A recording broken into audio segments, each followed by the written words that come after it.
അസ്സലാമു അലൈക്കും വറഹ്മത്തുള്ളാഹി. എന്നെ കേൾക്കുന്നുണ്ടോ? എന്റെ ശബ്ദം കേൾക്കാവോ?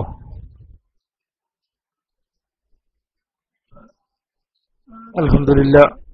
അല്ലാഹുമ്മ സ്വല്ലി അലാ സയ്യിദിനാ മുഹമ്മദിൻ വഅലാ ആലി സയ്യിദിനാ വമൗലാനാ മുഹമ്മദ്. അപ്പോൾ ലൈവ് തടസ്സപ്പെട്ടു എന്നാണ് തോന്നുന്നത്. ഇൻഷാ അല്ലാഹ് എന്റെ സമയം ഇപ്പൊ കഴിയും. എനിക്ക് കുറച്ച് വർക്കുണ്ട്. ലൈവ് കഴിഞ്ഞാണോ? ഓക്കെ. ഉസ്താദിന്റെ ക്ലാസ് ഉണ്ടെന്ന് തോന്നുന്നല്ലേ? ഇപ്പോഴെന്തായാലും ഞാന് കഴിഞ്ഞ ദിവസം ഒരു വിഷയം തുടങ്ങി വെച്ചിരുന്നു.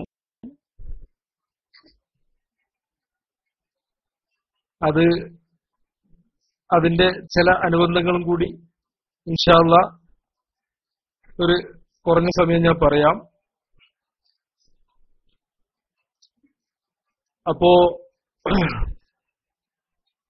കഴിഞ്ഞ ദിവസം ഞാൻ പറഞ്ഞത്, നമ്മള് ഇ.കെ. ഉസ്താദിനും കണ്ണിയത്ത് ഉസ്താദിനും ഒന്നും സുന്നി പോരാ എന്ന് പറഞ്ഞ് സുസുന്നി എന്ന പേരിൽ വ്യാജ സംഘടന ഉണ്ടാക്കുകയും പ്രസംഗ വൈഭവത്തിലൂടെയും കണ്ണീരിലൂടെയും മറ്റും ഞങ്ങളെപ്പോലുള്ള ഒരുപാട് പാവങ്ങളെ ആകർഷിക്കുകയും വിശ്വസിപ്പിക്കുകയൊക്കെ ചെയ്ത് കുറെ കാലം മുന്നോട്ട് നീങ്ങിയ എ.പി. വിഭാഗം സംഘടന, അതിന്റെ ആരംഭകാലം മുതൽ അതിന്റെ ഏറ്റവും വലിയ വക്താവായ പേരോട് അബ്ദുറഹ്മാൻ സഖാഫി, കഴിഞ്ഞ ദിവസം ഞാനൊരു യോഗത്തിൽ പങ്കെടുത്തപ്പോ അവിടെ SKSF-ന്റെ ഒരു പ്രാദേശിക നേതാവ് അദ്ദേഹം പറഞ്ഞു, മുമ്പ് കാലത്ത് അദ്ദേഹവും കരുതി ആ പാലക്കാട് ഖനനമൊക്കെ നടക്കുന്ന കാലത്ത് പേരോട് അബ്ദുറഹ്മാൻ സഖാഫിയുടെ കീശയിലാണ് സുന്നത്ത് ജമാഅത്ത് നിലനിൽക്കുന്നത് എന്ന് തോന്നിയിരുന്നു എന്നും, പിന്നീട് അദ്ദേഹം അൽഹംദുലില്ലാഹ് ആ കാലത്ത് തന്നെ അദ്ദേഹത്തിന് അതിൽ നിന്ന് വിട്ടുനിൽക്കാനുള്ള തൗഫീഖ് ഉണ്ടായി എന്നും പറഞ്ഞു. അതുപോലെ ഞങ്ങളെപ്പോലുള്ള ഒരുപാട് ആൾക്കാര് വളരെ ആവേശത്തോടെ കണ്ട്, അപ്പോഴ് ഇപ്പുറത്തുള്ള അന്ന് യഥാർത്ഥ സമസ്തയുടെ ആലിമീങ്ങളെ അവരുടെ ഖദറും അവരുടെ വലിപ്പവും തിരിച്ചറിയാനാവാതെ ഇവരുടെ ക്ലാസുകളും പ്രസംഗങ്ങളും രഹസ്യത്തിലുള്ള ക്ലാസുകളൊക്കെ കേട്ടപ്പോ അവരൊക്കെ മോശക്കാരാണെന്ന് ധരിച്ചുപോയ ഒരു കാലഘട്ടം എന്നെ പോലുള്ള സാധുക്കൾക്കുണ്ടായിട്ടുണ്ട്. അതുപോലെ ഒരുപാട് ആൾക്കാർ ഇപ്പോഴും അത് തുടരുന്നുണ്ട്. പക്ഷേ അല്ലാഹു സുബ്ഹാനഹു വ തആല സത്യത്തെ വെളിവാക്കാൻ എപ്പോഴും പല ഹിക്മത്തുകളും നടപ്പാക്കാറുണ്ട്. അതിലേറ്റവും വ്യക്തമായ സത്യം ഏതൊരാൾക്കും ബോധ്യപ്പെടുന്ന രൂപത്തിലാണ് ഇപ്പോഴ് അല്ലാഹു സുബ്ഹാനഹു വ തആല ഈ മുടി ആയിട്ട് ബന്ധപ്പെട്ട വിഷയത്തിൽ വെളിവാക്കിയത്. അപ്പൊ ഞാൻ പറഞ്ഞു വരുന്നത്, അപ്പോൾ ഒരു സത്യത്തിലൊരു വിഷയം മുടി എന്നുള്ള ഒരു വിഷയത്തെ തുടർന്ന് ഒരു ചീട്ടുകൊട്ടാരം പോലെ എ.പി. വിഭാഗത്തിന്റെ എല്ലാം തകർന്നു വീഴുന്നതാണ് പിന്നീട് നമ്മൾ കണ്ടത്. ഞാൻ കഴിഞ്ഞ ദിവസം പറഞ്ഞിരുന്നു, പേരോട് അബ്ദുറഹ്മാൻ സഖാഫി മുടിയായിട്ട് ബന്ധപ്പെട്ട വിഷയത്തിൽ ആദ്യമായി ചെയ്തത് ഇസ്ലാമിന്റെ അടിത്തറ തന്നെ മാന്തുന്ന പ്രവൃത്തിയാണ് ചെയ്തതെന്ന് ഞാൻ പറഞ്ഞു. അത് കഴിഞ്ഞ ദിവസം ഞാൻ പറഞ്ഞല്ലോ. കാരണം ഇസ്ലാമിന്റെ അടിത്തറ നുബുവത്തിന്റെ മുകളിൽ മബ്നിയാണ് ഇസ്ലാം. നുബുവത്തിന്റെ മുത്തുനബി സല്ലല്ലാഹു അലൈഹി വസല്ലം തങ്ങളുടെ നുബുവത്തിന് അംഗീകരിക്കാതെ ഒരു ഇസ്ലാം ഇല്ലല്ലോ. അപ്പോൾ ഈ നുബുവത്തിന്റെ അനിവാര്യ ഗുണമായ മുത്തുനബി സല്ലല്ലാഹു അലൈഹി വസല്ലം തങ്ങൾ ഒരു വിഷയം പറഞ്ഞാൽ അത് പുലരും എന്ന വിശ്വാസത്തിന് തന്നെ ഇപ്പോൾ പല എ.പി. വിഭാഗത്തിലുള്ള മൗലവിമാർക്കടക്കം പലർക്കും ഇപ്പോ ഇഷ്കാലായി. ഇപ്പൊ പല സാധുക്കളും മനസ്സിലാക്കുന്നത് മുത്തുനബി സല്ലല്ലാഹു അലൈഹി വസല്ലം തങ്ങൾ ഒന്ന് പറഞ്ഞ ചിലപ്പോൾ നടക്കും, ചിലപ്പോൾ നടക്കൂല എന്നുള്ള രൂപത്തിലേക്ക് എത്തിയിട്ടുണ്ട്. അള്ളാഹു കാക്കട്ടെ. അപ്പൊ ഒന്ന് ഞാൻ പറഞ്ഞത് ഇസ്ലാമിന്റെ അടിത്തറക്ക് തുരങ്കം വെക്കുന്ന ഒരു വാദം വാദിച്ചു. രണ്ടാമത്തത് സുന്നത്ത് ജമാഅത്തിന്റെ അടിത്തറക്ക് തുരങ്കം വെക്കുന്ന വാദമാണ് പിന്നീടുണ്ടായത്. സുന്നത്ത് ജമാഅത്തിന്റെ അടിത്തറ സുന്നത്ത് ജമാഅത്തും അല്ലാത്തതും തമ്മിൽ വേർതിരിയുന്നത് അതിന്റെ ഒന്നാമത്തെ വിഷയം തന്നെ ഈ ഇൽമ് കൈകാര്യം ചെയ്യല് അഥവാ ഖുർആൻ ഹദീസ് പോലുള്ള അടിസ്ഥാന പ്രമാണങ്ങളിൽ നിന്ന് നിയമം കണ്ടെത്തുക എന്നത് ഇമാമിങ്ങൾക്ക് വിട്ടുകൊടുക്കുക എന്നതാണ് സുന്നത്ത് ജമാഅത്തിന്റെ അടിത്തറ.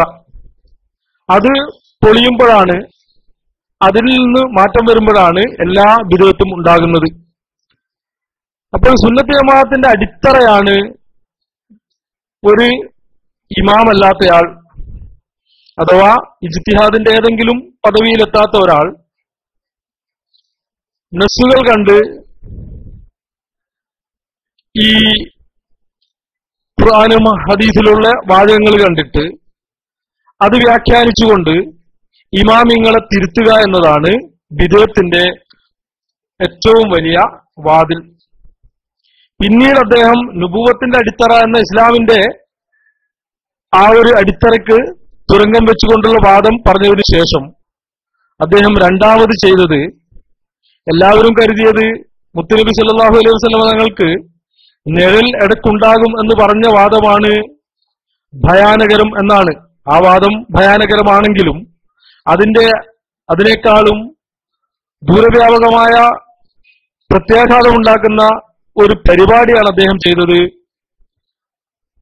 ഹദീസിൽ നിന്ന് നേരിട്ട് നിയമം കണ്ടെത്താൻ വേണ്ടി, അഥവാ ഹദീസ് കണ്ടിട്ട് അദ്ദേഹം എന്ത് ചെയ്തു, ഒരു ഹദീസിന്റെ ഒരു വാചകം കണ്ടിട്ട് അദ്ദേഹം നേരെ അതിനെ വിട്ട് ആ മഹാന്മാരായ ഇമാമിങ്ങള് പഠിപ്പിച്ച ആശയത്തിനെതിരെ മൂപ്പരൊരു ജംഅ് ചെയ്യലാണ് നടത്തിയത്. അത് സത്യത്തിൽ അതൊന്ന് പോസ്റ്റ്മോർട്ടം ചെയ്താല് അദ്ദേഹത്തിന്റെ പാണ്ഡിത്യം നമുക്ക് ഏവർക്കും മനസ്സിലാകും. യഥാർത്ഥത്തിൽ അതിന്റെ ഓരോ വശങ്ങളും നമ്മൾ പരിശോധിക്കുമ്പോൾ അയാള് ആദ്യം തന്നെ ചെയ്തത്, അയാൾക്ക് ദീനിന്റെ അടിസ്ഥാനം അല്ലെങ്കിൽ സുന്നത്ത് ജമാഅത്തിന്റെ അടിസ്ഥാനം മനസ്സിലായില്ല എന്നതാണ് ആദ്യത്തെ വിഷയം. കാരണം മൂപ്പരോട് ഒരാൾ ചോദിക്കാണ്, ഈ സൈനബ് ബീവി റളിയല്ലാഹു അൻഹയുടെ ഹദീസിൽ, അഥവാ അദ്ദേഹം തന്നെ പ്ലാൻഡ് പരിപാടിയാണ്, നിഴല് കണ്ടു എന്നുണ്ടല്ലോ, അപ്പൊ നിഴല് കാണൂല എന്ന് ഹദീസിലുണ്ടല്ലോ, എന്താണ് അതിന്റെ ഉത്തര ഉസ്താദ്? അപ്പൊ മൂപ്പർ അങ്ങ് ജംഅ് ചെയ്തു. എന്നോടൊരു മൊയ്ലാറ്, എ പി മൊയ്ലാറ് പറഞ്ഞു പേരോട് ജംഅ് ചെയ്തതാണ്. അപ്പൊ ഞാൻ പറഞ്ഞു, പേരോടിനെ പോലെ എല്ലാ മൊയ്ലാമാർ ജംഅ് ചെയ്യാൻ തുടങ്ങിയാല് ദീന് എല്ലാം കൂടി ഒന്നും അല്ലാണ്ടാവും. അപ്പൊ ജംഅ് ചെയ്യുക, നസ്സുകളെ ജംഅ് ചെയ്യാന്നുള്ളത് മുജ്തഹിദിന്റെ പരിപാടിയാണ്. ഇമാം സുയൂത്തി റളിയല്ലാഹു അൻഹു അൽ-ഹാവിൽ ഫതാവയില് വളരെ വിശദമായി ചർച്ച ചെയ്യുന്ന ഒരു വിഷയമാണത്. വളരെ വളരെ വിശദമായിട്ട് പറയുന്നത് മാത്രമല്ല, ഇമാം സുയൂത്തി റളിയല്ലാഹു അൻഹു പറയുകയാണ്, ഏറ്റവും വലിയ ദുൽമ് എന്താണ്? ദുൽമ് കൊണ്ട് പലരുടെയും ഈമാൻ മരണസമയത്ത് ഊരിപ്പോകും. മഹാനായ ഇമാം അബൂ ഹനീഫത്തുൽ കൂഫി റഹ്മത്തുള്ളാഹി അലൈഹി തങ്ങളെ ഉദ്ധരിച്ചുകൊണ്ട് പറയുന്ന ഒരു വാചകം വളരെ ഗൗരവമുള്ളതാണ്. മരിക്കുന്ന സമയത്ത് ഈമാൻ ഊരിപ്പോകാനുള്ള ഏറ്റവും വലിയ കാരണം മുത്തുനബി സല്ലല്ലാഹു അലൈഹി വസല്ലം തങ്ങളുടെ ഹദീസിൽ വിവരമില്ലാതെ പ്രവേശിക്കലാണ്. പ്രവേശിച്ച് അതിൽ ഹൗദ് ചെയ്ത് അതിൽ അങ്ങനെ ഇങ്ങനെ എന്ന് പറയുന്നത് ഈമാൻ ഇല്ലാതെ മരിച്ചുപോകാൻ, ചത്തുപോകാൻ കാരണമാകുന്നത് ഇമാമിങ്ങളിൽ പറഞ്ഞിട്ടുണ്ട് എന്ന് മഹാനവർകൾ പറഞ്ഞിട്ടുണ്ട്. സുയൂത്തി ഇമാം അൽ-ഹാവിൽ ഫതാവ രേഖപ്പെടുത്തി. അപ്പൊ അവിടെ പറയാൻ കാരണം എന്താന്ന് വെച്ചാല്, വിവരമില്ലാതെ ഹദീസിന്റെ വിഷയത്തിലേക്ക് ഇറങ്ങി സംസാരിക്കുക എന്നത് തന്നെ ഏറ്റവും വലിയ അപകടമാണ്. അവിടെ സത്യത്തിൽ ഞാൻ ആലോചിച്ചു പോയി, ഇത്രയും കാലം കുറെ കാലം ദർസ് നടത്തി, കുറെ കാലം സുന്നത്ത് ജമാഅത്ത് പ്രസംഗിച്ചു, സക്കാഫി ബിരുദെടുത്തു, വലിയ പണ്ഡിതനാണെന്ന് അവരെ മുഷാവറയിലൊക്കെ ആയിട്ട് ഒരു വിഷയവും മനസ്സിലായില്ല എന്നത് എന്നെ അത്ഭുതപ്പെടുത്തി. കാരണം അയാൾ ആ പറഞ്ഞ വാചകം തന്നെ അയാളുടെ ഇൽമിന്റെ അയാൾക്ക് വിഷയം എത്രത്തോളം മനസ്സിലായി എന്നതിന്റെ അടയാളമാണ്. സൈനബ് ബീബി റളിയല്ലാഹു അൻഹായുടെ ഹദീസിൽ അങ്ങനെയുമുണ്ട്, മറ്റൊരു ഇങ്ങനെയുമുണ്ട്. എന്നിട്ട് ഞാൻ ജംഅ് ചെയ്യുന്നു എന്ന് പറയുന്ന ആ വാചകനെ അദ്ദേഹം സുന്നത്തിന്റെ ABCD അറിയില്ല എന്നാണ്. ഇനി ഒരു കാര്യം ഞാൻ അവിടെ പറയുകയാണ്. ആ ഹദീസ് നില്ല് കണ്ടു നിഴല് കണ്ടു എന്നൊക്കെ അയാൾ അർത്ഥം വെച്ച ഹദീസ്, അത് ആ നില്ല് എന്നുള്ള പദം പോലും സ്വഹീഹായി വന്നു എന്ന് പറയാൻ പറ്റില്ല. ആ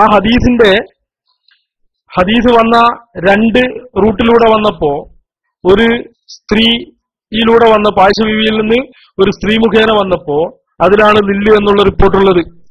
ആ സ്ത്രീ ആണെങ്കിൽ, ആ സ്ത്രീയെ പറ്റിയാണെങ്കിൽ, ആ സ്ത്രീ പറ്റിയുള്ള മാക്സിമം പറഞ്ഞത് ആരും വഈഫാക്കിയിട്ടില്ല എന്നാണ്. അതിനെപ്പറ്റി വിവരമുള്ള ആൾക്കാർക്ക് മനസ്സിലാവും. ആ സ്ത്രീയിൽ നിന്ന് തന്നെ പല രൂപത്തിൽ റിപ്പോർട്ട് വന്നപ്പോ പല ലഫ്സുകളാണ്. അപ്പൊ ലഫ്സ് കൃത്യമായി പറയാനുള്ള രൂപത്തിലുള്ള ലഫ്സിന്റെ മുകളിൽ ഇത്തിമാദ് ചെയ്യാൻ, ലഫ്സിന്റെ മുകളിൽ വാചകത്തിന്റെ മുകളിൽ അവലംബിക്കാൻ പറ്റുന്ന ഒരു ഹദീസ് തന്നെയല്ല അത്. എന്ന് മാത്രമല്ല, അതേ സംഭവം ആയിഷ ബീവി റളിയല്ലാഹു അൻഹയിൽ നിന്ന് അനസ് ബിൻ മാലിക് റളിയല്ലാഹു അൻഹുവിലൂടെ വന്നപ്പോ അതിൽ നില്ല് എന്നുള്ള പദത്തിന് പകരം വേറെ പദം വജ്സ് എന്നുള്ള പദമാണ് വന്നത്. അപ്പോൾ അതുകൊണ്ട് തന്നെ അതിന്റെ റിവായത്ത് തന്നെ ജംഅ് ചെയ്യാൻ, റിവായത്തിലൂടെ തന്നെ ആ നില്ല് എന്നുള്ള പദം അത് തന്നെ അങ്ങനെ നില്ല് എന്ന് ലബുത്താക്കി നില്ല് എന്ന് വന്നു എന്ന് പറയാൻ തന്നെ കഴിയാത്ത ഒരു ഹദീസാണ്. രണ്ടാമത്തത്, ഞാൻ പറഞ്ഞു ജംഅ് ചെയ്യാനേ പറ്റില്ല, ജംഅ് ചെയ്യുന്ന പണി തന്നെ ഇമാമിങ്ങളുടേതാണ്. സാധാരണക്കാരങ്ങനെ ഓരോന്ന് നോക്കി ജംഅ് ചെയ്താല് എല്ലാം കൂടി ദീന് തന്നെ ഒന്നും അല്ലാതാവെന്ന് പറഞ്ഞു. അതിന് അങ്ങനെ ഓരോരുത്തർ പറയുകയാണെങ്കിൽ, ഞാൻ പയ്യോളി വെച്ച് പറഞ്ഞിരുന്നു, ഈ ദിവസം നമ്മുടെ അൽബാനിയുടെ ഒരു കിതാബ് സിൽസിലത്ത് സ്വഹീഹ എന്ന കിതാബ് ഒരു വിഷയം നോക്കാൻ വേണ്ടി ഇങ്ങനെ നോക്കുമ്പോ ഞാന് അതിൽ ഒരു വിഷയം കണ്ടപ്പോ ഞാൻ ആകെ അത്ഭുതപ്പെട്ടു പോയി. പേരോടിനേക്കാളും അന്തുകൊണ്ട് അൽബാനിക്ക് എന്ന് ഞാൻ മനസ്സിലാക്കി. കാരണം അൽബാനി ഒരു ഹദീസിനെ നിരൂപണം ചെയ്യാം. അതിലുള്ളത് ഈ മിസ്രിൽ നിന്ന് അവിടെ നിന്ന് മൂസാ നബിയും അനുചരന്മാരും പോകുമ്പോ യൂസുഫ് നബി അലൈഹിസ്സലാമിനെയും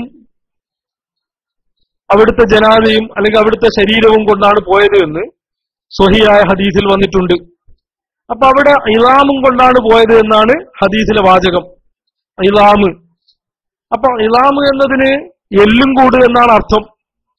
അപ്പൊ അൽബാനി അവിടെ പറയാണ്, ഞാൻ അത് കണ്ടപ്പോ നിഷ്കാലായി. കാരണം സ്വഹീഹായി വന്നിട്ടുണ്ടല്ലോ അമ്പിയാക്കന്മാരുടെ ശരീരം മണ്ണ് തിന്നൂലാന്ന്. അപ്പൊ അമ്പിയാക്കന്മാരുടെ ശരീരം മണ്ണ് തിന്നൂല എന്നതിന് ഇത് എതിരായി പോകുമോ എന്ന് ഞാൻ ഭയന്നു. പക്ഷേ പിന്നീട് എനിക്ക് മനസ്സിലായി, ഞാൻ കൂടുതൽ പഠിച്ചപ്പോൾ മനസ്സിലായി, ഈ ഇലാമ് എന്നുള്ള പദം ശരീരത്തിന് മൊത്തം ഉപയോഗിക്കുന്ന ശൈലി അറബികൾക്കുണ്ട്. അതോടെ എന്റെ ഇഷ്കാല് നീങ്ങി. അപ്പോ അവിടെ പറഞ്ഞ ഇലാമ് കൊണ്ട് ഉദ്ദേശം ശരീരം എന്നാണ്. അപ്പൊ രണ്ടും ക്ലിയർ ആയി എന്ന് അൽബാനി പറഞ്ഞു. അത് കണ്ടപ്പോ ഞാൻ ഞെട്ടിപ്പോയി. കാരണം അൽബാനി അത്രയെങ്കിലും അന്ന് കാണിച്ചല്ലോ. കാരണം ഇലാമ് എന്ന് കാണുമ്പോഴത്തേക്ക് മറ്റതിനെ ജംഅ് ചെയ്ത് പേരോട് ജംഅ് ചെയ്ത പോലെ ജംഅ് ആണെങ്കിൽ അൽബാനി ജംഅ് ചെയ്യേണ്ട എങ്ങനെയാണെന്നറിയോ? അത് ഈ ജീർണിക്കൂല എന്ന് പറഞ്ഞത് ഒരിക്കലും ആരുടെയും ഒരമ്പിയാന്റെയും ശരീരം ജീർണിക്കൂല എന്നാണ്. ഇവിടെ ജീർണിച്ചു എന്ന് വന്നല്ലോ, എല്ല് മാത്രമാണ് കൊണ്ടുപോയതെന്ന് കണ്ടല്ലോ.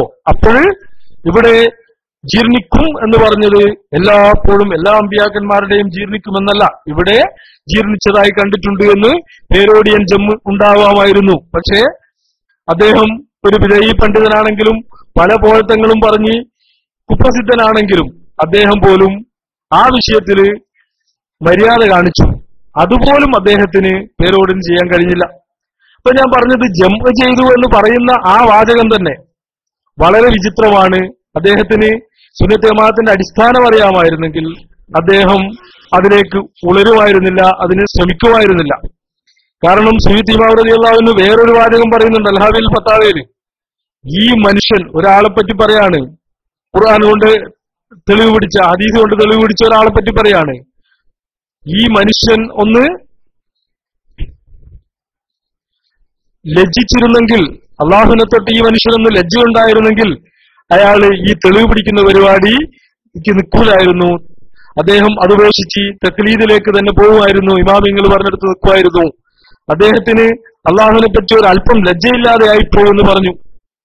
അപ്പൊ ഞാൻ പറയുന്നത് സുന്നത്ത് ജമാഅത്തിന്റെ അടിസ്ഥാനമാണ് ഒരു ഹദീസ് കൊണ്ടോ ആയത്ത് കൊണ്ടോ തെളിവ് പിടിക്കുന്ന ആൾക്ക് ഒരുപാട് യോഗ്യതകൾ മേളിക്കണമെന്നും അങ്ങനെ യോഗ്യതകൾ മേളിച്ചവരെയാണ് നമ്മളൊന്ന് വിളിക്കുന്നതെന്നുള്ള ഒരടിസ്ഥാനമാണ്. ഇനി അങ്ങനെ യോഗ്യതകൾ മേളിച്ച ഒരാൾ ഇജ്തിഹാദ് ചെയ്യുമ്പോൾ അവർക്ക് നിർബന്ധമാണ് ഒരു ഹദീസ് കണ്ടാല് അല്ലെങ്കിൽ ഒരു ആയത്ത് കണ്ടാല് അതിന്റെ മുആരിദുകളെ പറ്റി, അതിന് മുആരിദുകളുണ്ടോ, അതിന്റെ അർത്ഥവ്യാപ്തി ചുരുക്കുന്ന വസ്തുക്കളുണ്ടോ, അതിന് അങ്ങനെ വേറെ എന്തെങ്കിലും അതിന്റെ അർത്ഥത്തെ ചുരുക്കുന്നതോ അല്ലെങ്കിൽ അർത്ഥത്തിന് അതിൽ നിന്ന് മാറ്റേണ്ടതോ അങ്ങനെ വല്ലതും ഉണ്ടോ എന്ന് പരിശോധിക്കൽ നിർബന്ധമാണ്. അപ്പോ ആ കാര്യവും അദ്ദേഹത്തിന് മനസ്സിലായിട്ടില്ല. അപ്പൊ ഞാൻ പലരോടും പറഞ്ഞിരുന്നു, ജമ്മുൽ ജവാമി ഞാൻ ആരെ പറ്റി പറയുമ്പോൾ ചോദിക്കും, ഓൻ ജമ്മുൽ ജവാമി നോക്കിക്കോ, അയാൾ അതോദിക്കോ ഇതോദിക്കോ എന്നെല്ലാം ചോദിക്കും. ജമ്മുൽ ജവാമിയിലും ലോകത്തുള്ള എല്ലാ ഉസൂലുൽ ഫിഖിന്റെ കിതാബിലും അവസാനം കാണാവുന്ന ഒരു അധ്യായമാണ് ഇജ്തിഹാദ്. അവിടെ ഈ വിഷയങ്ങളൊക്കെ പറയും. തുടക്കത്തിൽ തന്നെ അത് കാണുമല്ലോ. തുടക്കത്തില് ഇസ്തിദലാലിനെ പറ്റി എങ്ങനെയാണ് തെളിവ് പിടിക്കുക, എങ്ങനെയാണ് ദലാലത്ത് എന്നൊക്കെ പറയും. അത് കണ്ടാല് അബദ്ധം പറ്റിയ ഒരു ആളാണെന്നാണ് ഞാൻ മനസ്സിലാനം പറയുന്നുണ്ട്. അത് ആരാ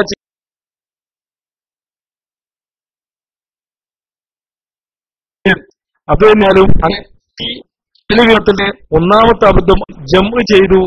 ഞാൻ അങ്ങനെയും ഇങ്ങനെയും എന്ന് ഹദീസിനെ ഞാൻ വ്യാഖ്യാനിച്ചു, അങ്ങനെയാണ് ചെയ്യേണ്ടത് എന്ന് പറഞ്ഞാണ് അദ്ദേഹത്തിന്റെ ഒന്നാമത്തെ അബദ്ധം. അത് സുന്നത്ത് ജമാഅത്തിന്റെ അടിസ്ഥാനത്തിന് നേരെ ഘടകവിരുദ്ധമാണ്. പിന്നെ അതിൽ തന്നെ ധാരാളം വിഷയങ്ങളുണ്ട്. പിന്നെ അദ്ദേഹത്തിന് നല്ല രസകരമായി എനിക്ക് തോന്നിയത്, അദ്ദേഹം അതിന് തെളിവ് പറഞ്ഞു. ആ പ്രസംഗത്തിൽ ഒരു തെളിവ് പറഞ്ഞു, തഫ്സീറുൻ നസഫിയിൽ കാണാം. അപ്പൊ തന്നെ ഞാൻ അതിൽ നിന്ന് പലതും വായിച്ചെടുത്തിട്ടുണ്ട്. കാരണം തഫ്സീറുൻ നസഫി അവിടെ എത്താനും തഫ്സീറുൻ നസഫിയിൽ ഈ പേജ് അടയാളപ്പെടുത്തി വെക്കാനും അയാൾ ഒരു ചോദ്യം ചോദിക്കാനും അപ്പോഴും തഫ്സീറുൻ നസഫിയുടെ ആ പേജ് നേരെ ഇങ്ങെടുക്കാനൊക്കെ സംഭവിക്കണമെങ്കിൽ ഇതൊരു പ്രീ പ്ലാൻഡ് ഡ്രാമയാണെന്ന് ആർക്കും മനസ്സിലാവും. കാരണം തഫ്സീറുൻ നസഫി അങ്ങനെ എല്ലാ മുഖാമുഖത്തിന് പോകുമ്പോഴും ഇതിങ്ങനെ അടയാളപ്പെടുത്തി കൊണ്ടുപോകുന്നൊരു കിതാബല്ല. എന്ന് മാത്രമല്ല ഈ വിഷയം ഒരു അടയാളപ്പെടുത്തി വെച്ച് അത് ഇത് ചോദ്യത്തെ പ്രതീക്ഷിക്കുന്ന ഒരു കാര്യമല്ല. അപ്പൊ അദ്ദേഹം ആ നസഫി കൊണ്ട് അതിൽ പേജ് അടയാളപ്പെടുത്തി വെച്ച് കൊണ്ടുപോയത് തന്നെ ഇതൊരു പ്ലാൻഡ് ചോദ്യവും പ്ലാൻഡ് മറുപടിയുമാണെന്ന് മനസ്സിലാക്കാവുന്നതാണ്.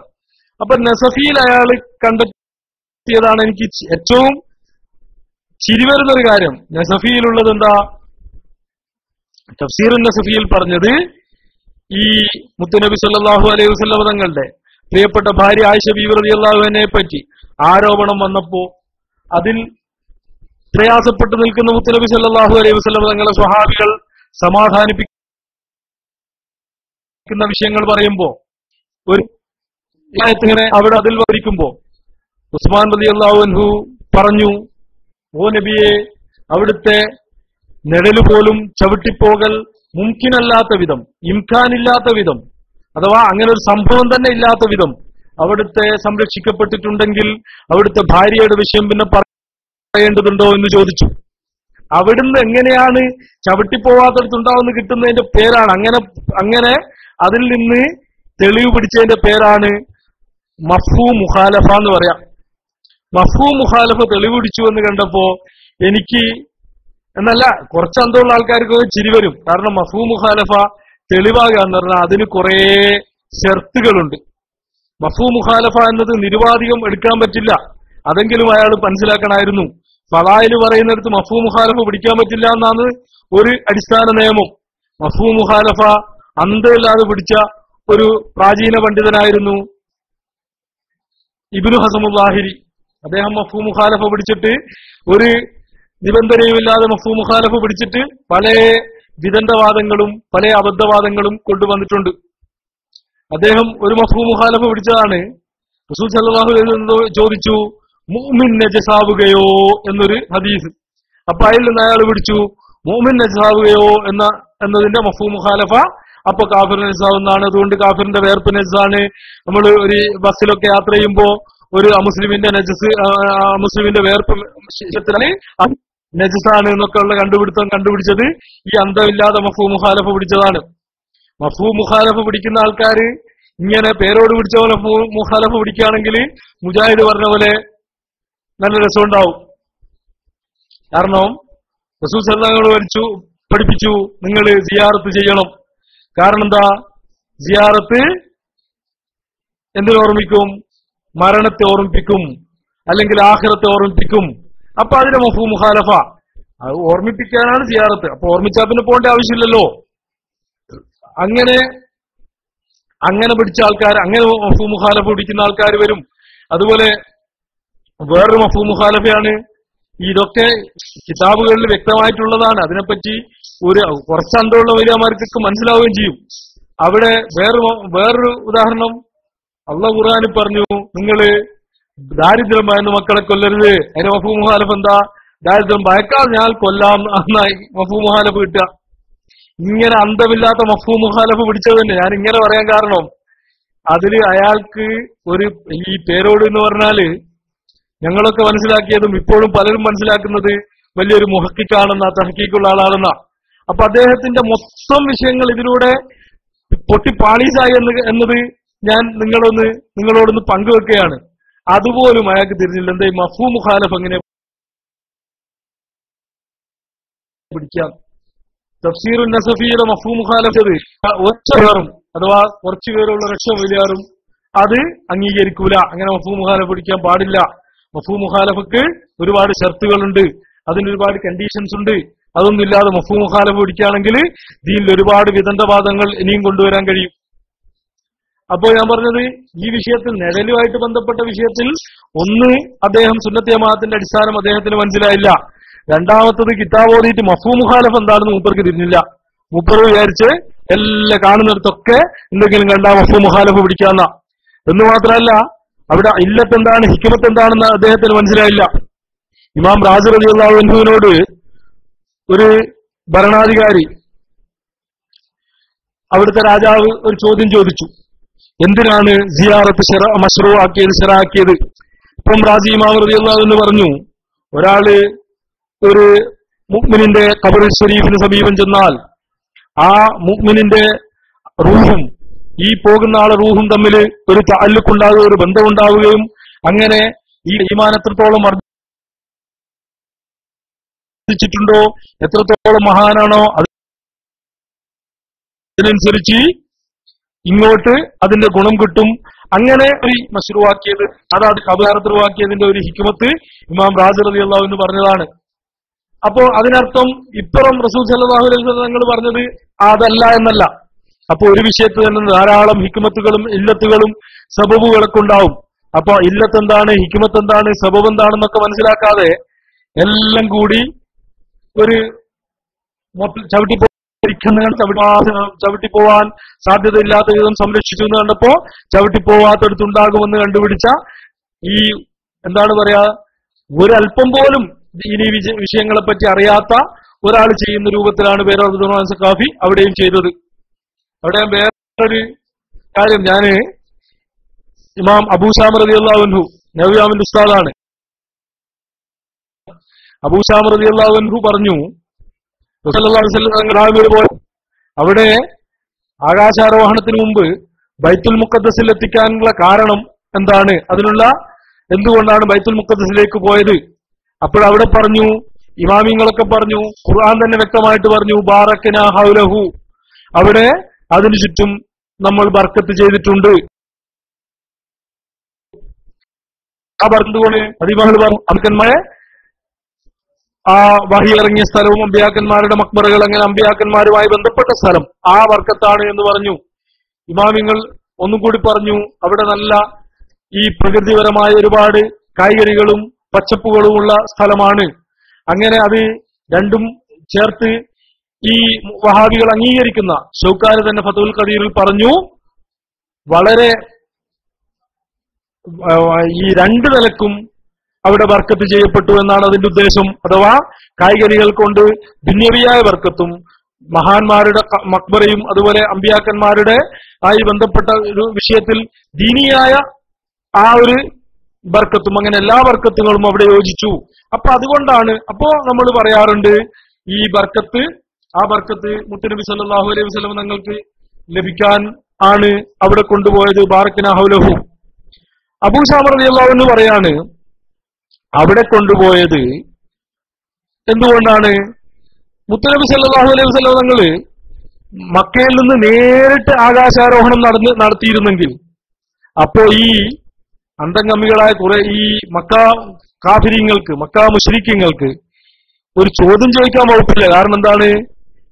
ഈ എന്തെങ്കിലും ഒന്ന് അവിടെ പോയി എന്നുള്ളതിന് അടയാളം ചോദിക്കാൻ വകുപ്പില്ല. കാരണം നേരെ മക്കയിൽ നിന്ന് നേരെ പോകുന്നത് എങ്ങോട്ടാണ്? ആകാശത്തേക്കാണ്. ആകാശം ഇവർക്ക് പരിചയമുള്ള ലോകമൊന്നല്ലല്ലോ.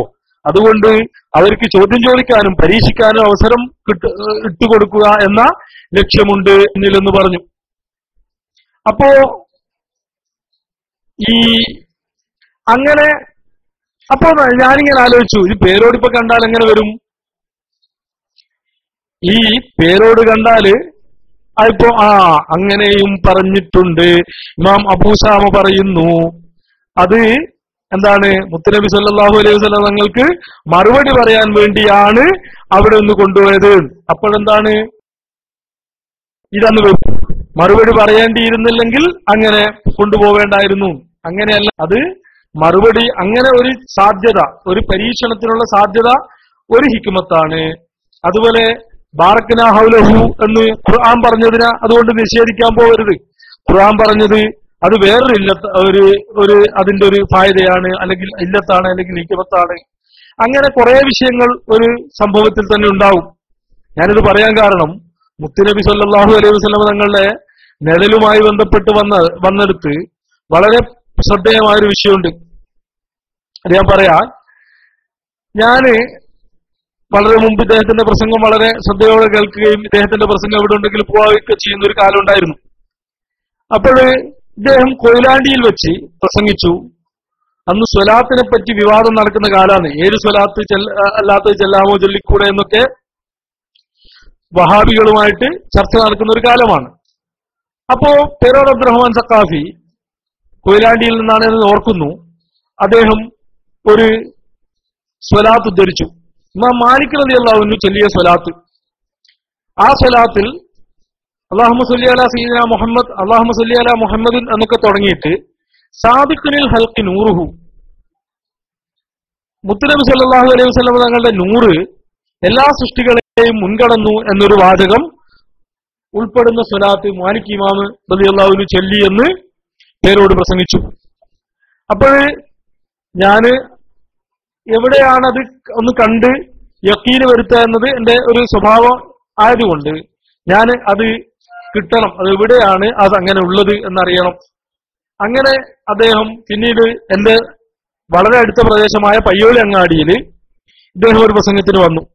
അപ്പൊ പ്രസംഗത്തിന് വന്ന് അദ്ദേഹം ഭക്ഷണം കഴിക്കുന്ന വീട്ടിൽ നിന്ന് പ്രസംഗവേദിയിലേക്ക് പോകുന്നതിന്റെ ഇടയ്ക്ക് ഞാൻ ഉസ്താദെ എന്നോട് ലോഗ്യമൊക്കെ പറഞ്ഞു, അസ്സലാമു അലൈക്കും എന്ന് പറഞ്ഞു. അങ്ങനെ ലോഗ്യം പറഞ്ഞു. ഞാൻ ചോദിച്ചു, നിങ്ങൾ ചൊല്ലിയ ആ സ്വലാത്ത്, ഉസ്താദ് ചൊല്ലിയ ആ സ്വലാത്ത് എവിടെയാണുള്ളതെന്ന് ചോദിച്ചു. അപ്പൊ എന്നോട് പറഞ്ഞു മുസന്നഫ് അബ്ദുർ റസാഖിൽ ഉണ്ട് എന്ന് പറഞ്ഞു. അഥവാ സാദിഖിനുൽ ഹൽഖി നൂറുഹു എന്നുള്ള ഹദീസ്, ആ സ്വലാത്ത് മാലിക് ഇമാം റളിയല്ലാഹു അൻഹു ചൊല്ലിയ സ്വലാത്ത് ഏതിലുണ്ട്? മുസന്നഫ് അബ്ദുർ റസാഖിലുണ്ട് എന്ന് പറഞ്ഞു. അപ്പൊ ഞാൻ മുസന്നഫ് അബ്ദുർ റസാഖിന്റെ, എന്റെ കയ്യിൽ അന്ന് മുസന്നഫ് അബ്ദുർ റസാഖിന്റെ കിതാബില്ല. അപ്പൊ ഞാൻ മക്തബത്ത് ഷാമിലയിലും മറ്റൊക്കെ സെർച്ച് ചെയ്ത് നോക്കിയപ്പോ ഒന്നും കിട്ടിയില്ല. പലരുമായിട്ട് ബന്ധപ്പെട്ടു. അപ്പൊ മുസന്നഫ് അബ്ദുർ റസാഖ് കിട്ടിയില്ല. പിന്നീട് അൽഹംദുലില്ലാഹ് മുസന്നഫ് അബ്ദുർ റസാഖിൽ നിന്ന് നഷ്ടപ്പെട്ടു പോയ പല ഹദീസുകളും ഉണ്ട് എന്ന് മുൻകാലങ്ങളിലെ ഇമാമിങ്ങൾ ഉദ്ധരിച്ചതിൽ നിന്ന് മനസ്സിലാവുന്നതാണ്. അങ്ങനെ ആ ഒരു മഫ്കൂദായി പോയ, നമുക്ക് ലഭിക്കാതെ പോയ ഹദീസുകളിലൊക്കെ ഒരു പണ്ഡിതൻ വളരെ ക്ലേശകരമായ പ്രവർത്തനത്തിലൂടെ അത് അദ്ദേഹം ആ കൈയെഴുത്ത് കോപ്പി ലഭിക്കുകയും ഇങ്ങനെ പൂർണ്ണമായ മുസന്നഫ് അബ്ദുർ റസാഖ് നമുക്ക് കിട്ടുന്ന മുസന്നഫ് അബ്ദുർ റസാഖ് മിക്ക കോപ്പികളും പൂർണ്ണമല്ല, അപൂർണങ്ങളാണ്. അപ്പൊ പൂർണ്ണമായെന്ന് ലഭിക്കുകയും അങ്ങനെ അത് ജുസൂം മഫ്കൂദ് എന്ന പേരിൽ അത് ഇറക്കുകയും ചെയ്തു. അതില് ആണ് അഥവാ മുസന്നഫ് അബ്ദുർ റസാഖിൽ പേരോട് അബ്ദുറഹ്മാൻ സഖാഫി എനിക്ക് ആ സ്വലാത്ത്, ആ ചെല്ലിയ സ്വലാത്ത് മുസന്നഫ് അബ്ദുർ റസാഖിലാണുള്ളത്. ഞാനിത് ഇവിടെ പറയാൻ കാരണം അതിന്റെ തൊട്ടിപ്പുറത്താണ് എന്തുള്ളത് എന്നോ, ഇബ്നു അബ്ബാസ് റളിയല്ലാഹു അൻഹു പറയാണ്, ലം യകുൻ ലിറസൂലില്ലാഹി സ്വല്ലല്ലാഹു അലൈഹി വസല്ലം നില്ലും, റസൂൽ സല്ലല്ലാഹു അലൈഹി വസല്ലം തങ്ങൾക്ക് ഒരിക്കലും നിഴലുണ്ടായിട്ടേയില്ല. എന്നിട്ട് ഇബ്നു അബ്ബാസ് റളിയല്ലാഹു അൻഹു തുടരുകയാണ്, സൂര്യൻ അഭിമുഖമായി ഒരിക്കലും മുത്തുനബി സല്ലല്ലാഹു അലൈഹി വസല്ലം തങ്ങൾ വന്നിട്ടില്ല, അതുപോലെ ചന്ദ്രൻ അഭിമുഖമായി വന്നിട്ടില്ല, വിളക്കിന് അഭിമുഖമായി വന്നിട്ടില്ല. എങ്ങനെയായിട്ടല്ലാതെ ഈ മുത്തുനബി സല്ലല്ലാഹു അലൈഹി വസല്ലം തങ്ങളുടെ അഥവാ പ്രകാശം നമ്മൾ പറയുന്ന ആ ഭൗതികമായ രൂപത്തിൽ വിലയിരുത്താൻ കഴിയുന്ന പ്രകാശമല്ല. അതിനെപ്പറ്റിയൊക്കെ സൂഫിയാക്കന്മാരും അതുപോലെ ആരിഫീങ്ങളൊക്കെ പറഞ്ഞത് ധാരാളമുണ്ട്. അതൊക്കെ മനസ്സിലാക്കാൻ ഒരുപാടുണ്ട്. അപ്പൊ എന്ത് തന്നെയാലും അതിലേക്കൊന്നും ഞാനിപ്പോ പോകുന്നില്ല. അങ്ങനെ ആ കണ്ട അങ്ങനെ നൂറ് മുന്തിയത് കൊണ്ടാണ്, അല്ലെങ്കിൽ ലൗഹ് മുന്തിയിട്ടല്ലാതെ ഇവകൾക്കൊന്നും അഭിമുഖമായി നബി സല്ലല്ലാഹു അലൈഹി വസല്ലം തങ്ങൾ ഒരിക്കലും വന്നിട്ടില്ല എന്ന ഹദീസ് രേഖപ്പെടുത്തപ്പെട്ട് കിടക്കുന്നത് ഇദ്ദേഹം സ്വലാത്ത് ഉദ്ധരിച്ച ആ കിതാബിൽ അതിന്റെ തൊട്ട് മുമ്പിലത്തെ പേജിലാണ്. അപ്പോൾ അദ്ദേഹം 100% സഹിയാണെന്ന് അംഗീകരിക്കുന്ന കിതാബ്, ആ അതിന്റെ പരമ്പര 100% സഹിയാണ് താനും. അങ്ങനത്തെ ഒരു ഹദീസ് വന്നിട്ട് ഇദ്ദേഹത്തിന് അതിൽ നിന്ന് ഒരു കാര്യം മനസ്സിലായില്ല എന്ന് പറഞ്ഞാൽ അത്ഭുതമാണ്. കാരണം ഹദീസുകൾ ഞാൻ വിശദീകരിക്കല്ല, ഇപ്പൊ തന്നെ സമയം വൈകിയിട്ടുണ്ട്. നിങ്ങള് എന്തെങ്കിലും പരിപാടി ഉണ്ടെങ്കിൽ ഒന്ന് ഇൻഫർമേഷൻ താ, അല്ലെങ്കിൽ ഞാനൊരു 10 മിനിറ്റും കൂടി ഈ വിഷയം കൂടി പറഞ്ഞ് നിർത്താം, അല്ലെങ്കിൽ ഇപ്പൊ നിർത്താം, തുടങ്ങിപ്പോയാലത് ഓക്കെ. അപ്പോഴ് ഈ അവിടെ ഞാൻ പറഞ്ഞു വന്നത് ഈ ഹദീസിനെ പറ്റിയും ആയത്തുകളെ പറ്റിയും ഒരു കാര്യം കൂടി പേരോടിനെ പോലത്തെ ആൾക്കാര്, ഞാൻ അങ്ങോട്ട് ക്ലാസ് എടുക്കുകയല്ല, പക്ഷെ ചിലപ്പോഴൊക്കെ പറയേണ്ട അത്യാവശ്യം വന്നുകൊണ്ട് പറയാണ്, ആയത്തുകളും ഹദീസുകളൊക്കെ നിരൂപണം ചെയ്യുന്നതിലൊക്കെ മുമ്പ് ഒരു അടിസ്ഥാനം മനസ്സിലാക്കണം. ചില ഹദീസുകളും ആയത്തുകളും നാം ഷാഫി റളിയല്ലാഹു അൻഹു കിതാബ് റിസാലയിൽ പറയുന്നുണ്ട്, ചില ആയത്തുകൾ ഒരു പ്രവാചകനിലേക്ക് ഇറങ്ങേണ്ട ആവശ്യം തന്നെ ഇല്ലാത്ത വിധം അതിന്റെ ദലാലത്ത് വ്യക്തമായിട്ടുണ്ടാകും എന്ന്, ദലാലത്ത് ഒരു സംശയവുമില്ലാത്ത വിലക്കം ഖത്ഈ ദലാലത്തായ ചില ആയത്തുകളുണ്ട്, ഖുർആൻ വാചകങ്ങളുണ്ട്, അതുപോലെ ഹദീസുകളുമുണ്ട്. ഞാൻ പറയുന്നത് ഒന്ന് ശരിക്കൊന്ന് മനസ്സിലാക്കണം. ഒരു തെളിവിന് 2 വശങ്ങളാണ് ഉണ്ടാകുക. ഒരു തെളിവിന് 2 വശങ്ങൾ. ഒന്ന് അതിന്റെ സുബൂത്തിന്റെ വശമാണ്, സ്ഥിരപ്പെടലാണ്. രണ്ടാമത്തത് അതിന്റെ ദലാലത്തിന്റെ വശമാണ്. ഇതൊരൽപ്പം മനസ്സിലാക്കേണ്ട കാര്യമായതുകൊണ്ട് ഞാനൊന്ന് പറയാണ്. എന്താ സുബൂത്തിന്റെ വശം എന്ന് വെച്ചാല് അത് സ്ഥിരപ്പെടൽ. ഉദാഹരണത്തിന് ഖുർആനിലുള്ള എല്ലാ ആയത്തുകളും ഖത്ഈയായി സ്ഥിരപ്പെട്ടതാണ്, ഖണ്ഡിതമായി സ്ഥിരപ്പെട്ടതാണ്, മുത്തവാത്തിറായി സ്ഥിരപ്പെട്ടതാണ്. അതുപോലെ മുത്തവാത്തിറായ ഹദീസുകൾ ഖണ്ഡിതമായി സ്ഥിരപ്പെട്ടതാണ്. അതുപോലെ സ്വഹിയായ ഹദീസുകൾ സ്വഹിയായ നിലക്ക് സ്ഥിരപ്പെട്ടതാണ്. അങ്ങനെ സ്ഥിരപ്പെടുക എന്ന ഒരു വകുപ്പുണ്ട്. ഇനി ആ സ്ഥിരപ്പെട്ടതിൽ നിന്ന് ദലാലത്ത് വ്യക്തമാണോ, അതിന്റെ തെളിവ് വ്യക്തമാണോ അല്ലയോ എന്ന ഒരു വശവും കൂടിയുണ്ട്. ഇവിടെ ചില ഹദീസ്, ഉദാഹരണത്തിന് ഞാനിപ്പോ പറഞ്ഞ ഹദീസ് ഈ ഖത്ഈ ദലാലത്തായ ഒരു ഹദീസാണ്. അഥവാ ഒരു നിലക്കല്ലാതെ ഖണ്ഡിതമായി അതിൽ നിന്നൊരു വിഷയം പറയാൻ കഴിയും. അതൊരു മുജ്തഹിദിലേക്ക് ആവശ്യമില്ല, ഒരു ഇമാമിലേക്ക് ആവശ്യമില്ലാത്ത വിധം വ്യക്തമാകുന്ന രൂപത്തിൽ ഖത്ഈയായ ദലാലത്ത് ഖത്ഈയായ ഒരു വിഷയമാണ് ഇബ്നു അബ്ബാസ് റളിയല്ലാഹു അൻഹുവിൽ നിന്ന് വന്ന ഈ വിഷയം. എന്താ ഈ ഖത്ഈയായിട്ട്? ഉദാഹരണത്തിന് ഞാൻ ഒരു ഉദാഹരണം പറയാം.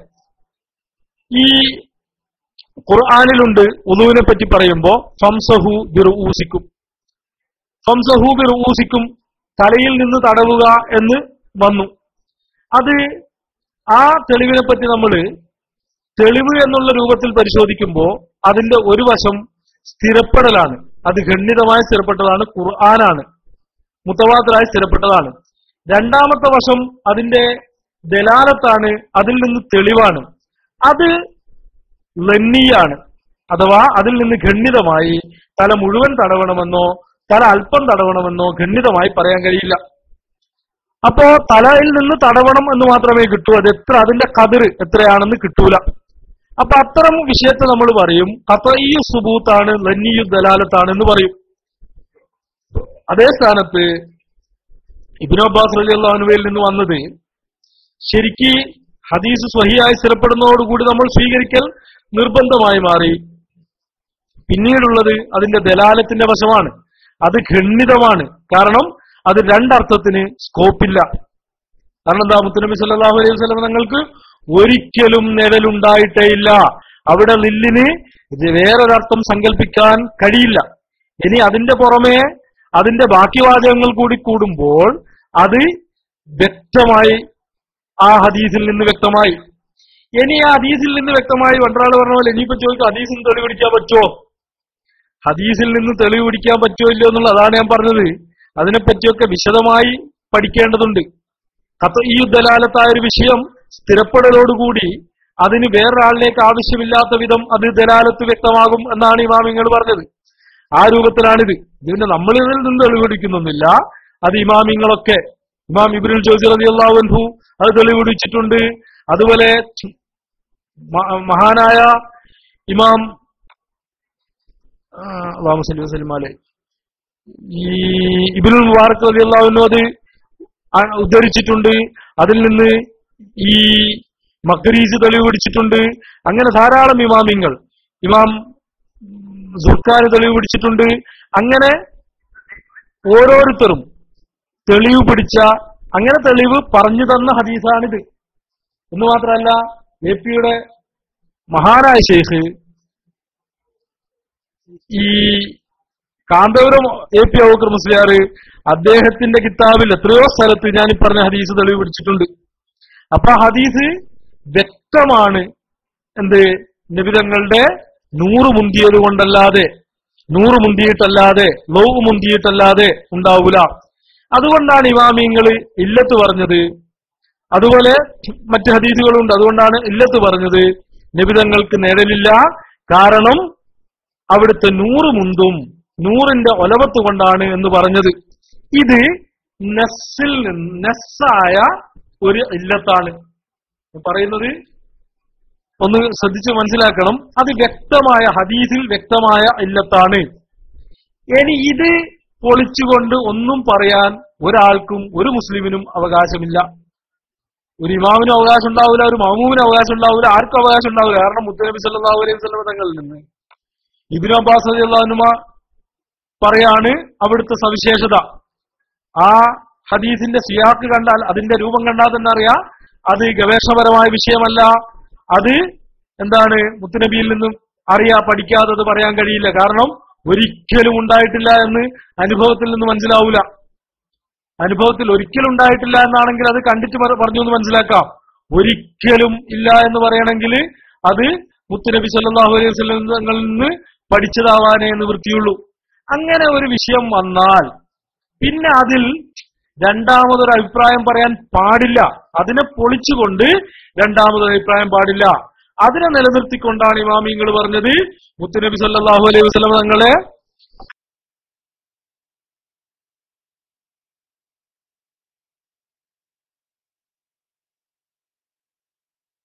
നിഴല് ഇല്ലാതിരിക്കുന്നത് കൊണ്ട് പല ഫായിദകളുമുണ്ട്. ആക്കുലരിയാണ് ഒരു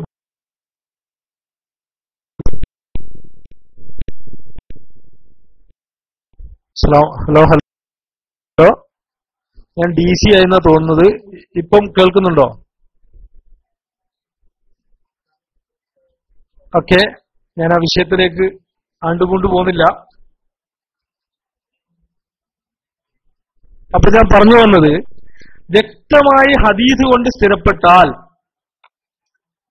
പിന്നെ അവിടെ അങ്ങനെ വേറെ വല്ലതും കണ്ടാൽ, വേറെ വല്ല ഹിക്മത്തുകളും കണ്ടാൽ ഹദീസിൽ വന്നത് അംഗീകരിച്ചു കൊടുക്കാതെ അത് അല്ല അങ്ങനെ തന്നെ പറയേണ്ടതില്ല.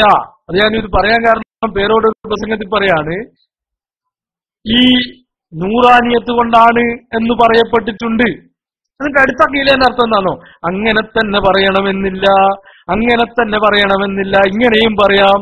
അത് പൊട്ടത്തരാണ് ഉസ്താദേ, പേരോട് ഉസ്താദേ, അങ്ങനെ തന്നെ പറയൽ നിർബന്ധമാണ്.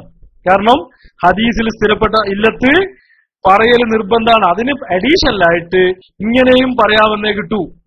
കീല എന്ന് പറഞ്ഞാൽ അല്ലെങ്കിലും ഡിക്ഷണറി എടുത്ത് നോക്കിയാലും കാണൂല, ഉസൂലിൽ പറയുന്നതും കാണൂല, ഒന്നിലും കാണൂല. കീലക്ക് അതുപോലെ ഉസൂൽ ഹദീസിനെ ഇട്ടാലും കാണൂല. കീലക്ക് അങ്ങനെ തന്നെ പറയണമെന്നില്ല എന്നൊരർത്ഥം കാണൂല.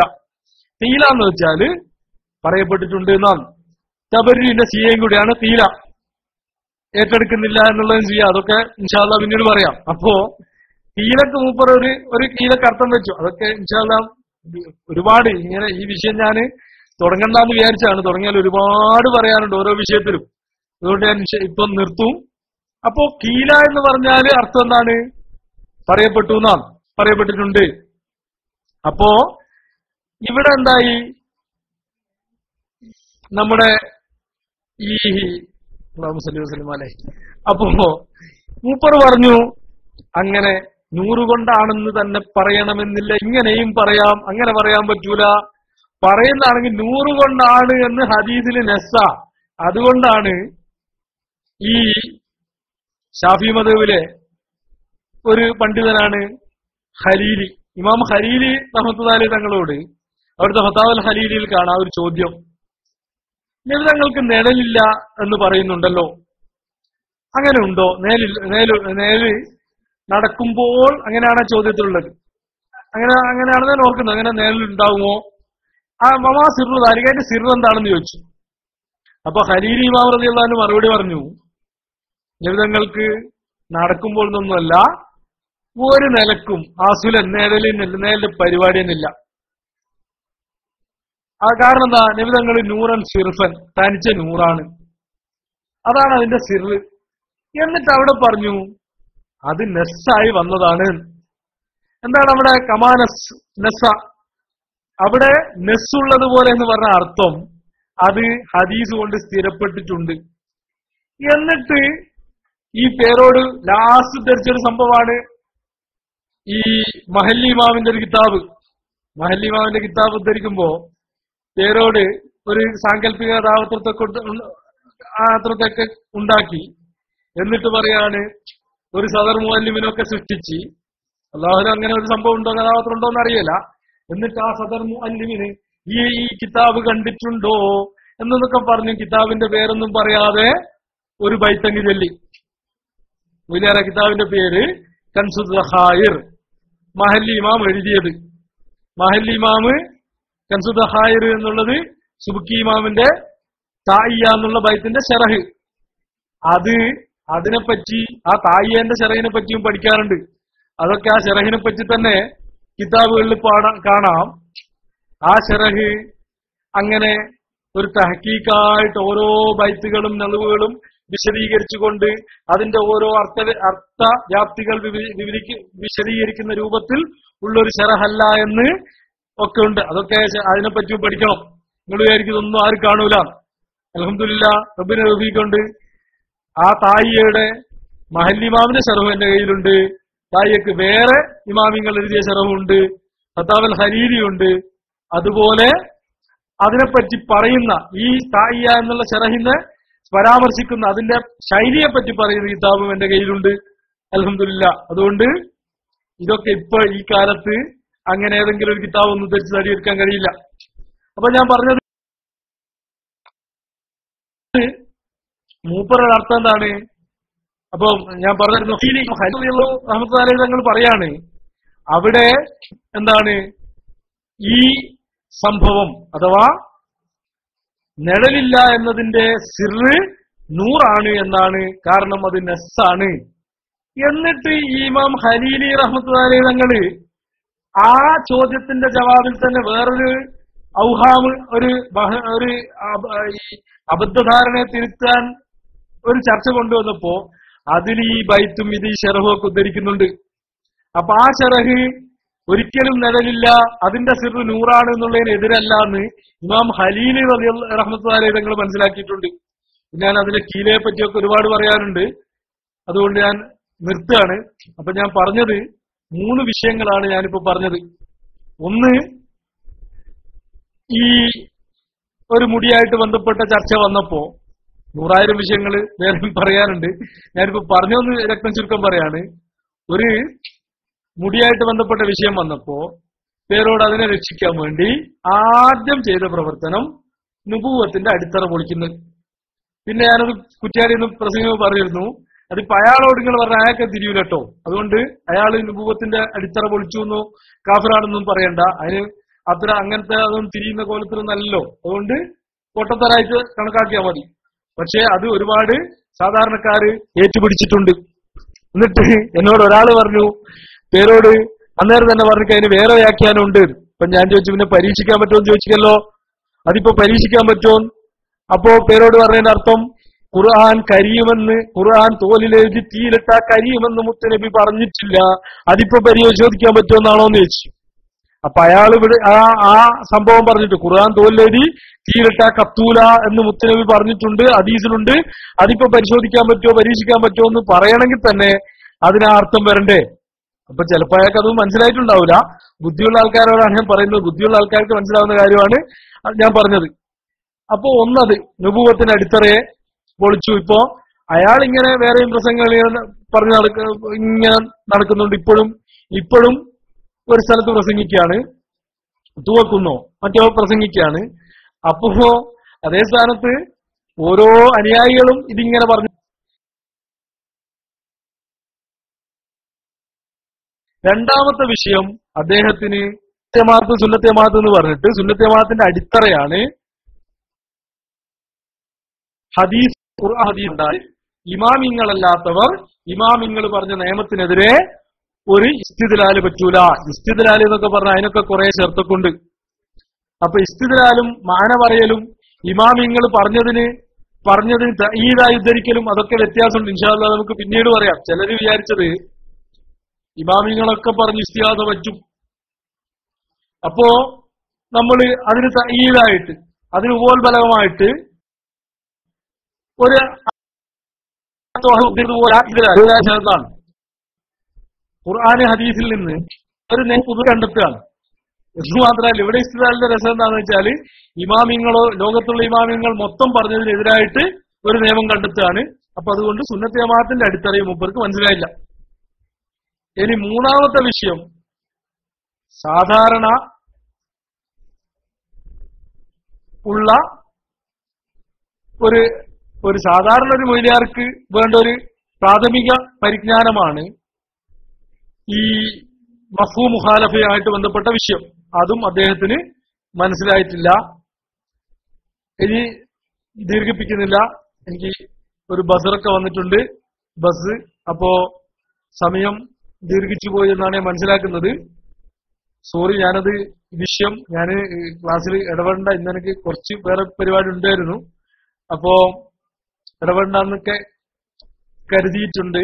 അപ്പൊ ഞാൻ പെട്ടെന്ന് ഈ മൈക്ക് ഇല്ലാതെ ആരും ഇല്ലാതെ കണ്ടപ്പോ ഞാൻ കയറിയതാണ്. അതുകൊണ്ട് ഇൻഷാ അല്ലാഹ് നമുക്ക് വരും ദിവസങ്ങളിൽ ഒരുപാട് വിഷയം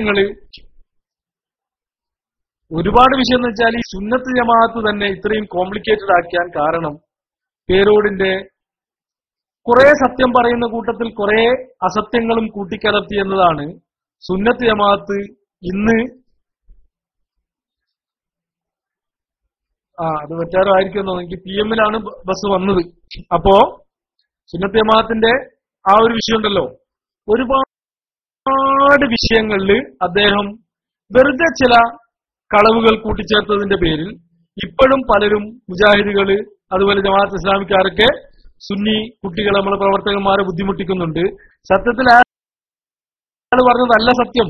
അയാളൊക്കെ ഉപതരം കൂട്ടിച്ചേർത്തപ്പോ സുന്നത്ത് ജമാഅത്ത് കോംപ്ലിക്കേറ്റഡ് ആയി. സുന്നത്ത് ജമാഅത്ത് വളരെ സുന്ദരമായി ആരെ മുന്നിലും സമർത്ഥിക്കാൻ കഴിയുന്ന, സത്യം മാത്രം പറഞ്ഞ് സമർത്ഥിക്കാൻ കഴിയുന്ന വളരെ സുന്ദരമായ ഒരു ആശയമാണ്. ഇൻഷാ അല്ലാഹ് സുന്നത്ത് ജമാഅത്തും നമുക്ക് ചർച്ച ചെയ്യണം. പിന്നെ നമുക്ക് ചർച്ച ചെയ്യണം എന്ന് വെച്ചാൽ ഞാൻ ഇവിടെ അതിന്റെ വലിയ വക്താവായിട്ടൊന്നല്ല, നമുക്ക് എന്ന് പറഞ്ഞാൽ എല്ലാവർക്കും ആണ് പറഞ്ഞത്. എനിക്ക് ഇങ്ങനെ ചർച്ച ചെയ്യാനുള്ള കഴിവൊന്നുമില്ല. അതുകൊണ്ട് ഞാൻ നിർത്തുകയാണ്. എല്ലാവരും ദുആ ചെയ്യണം. വാഖിറു ദഅവാന അൽഹംദുലില്ലാഹി റബ്ബിൽ ആലമീൻ. അസ്സലാമു അലൈക്കും വറഹ്മത്തുള്ളാഹി.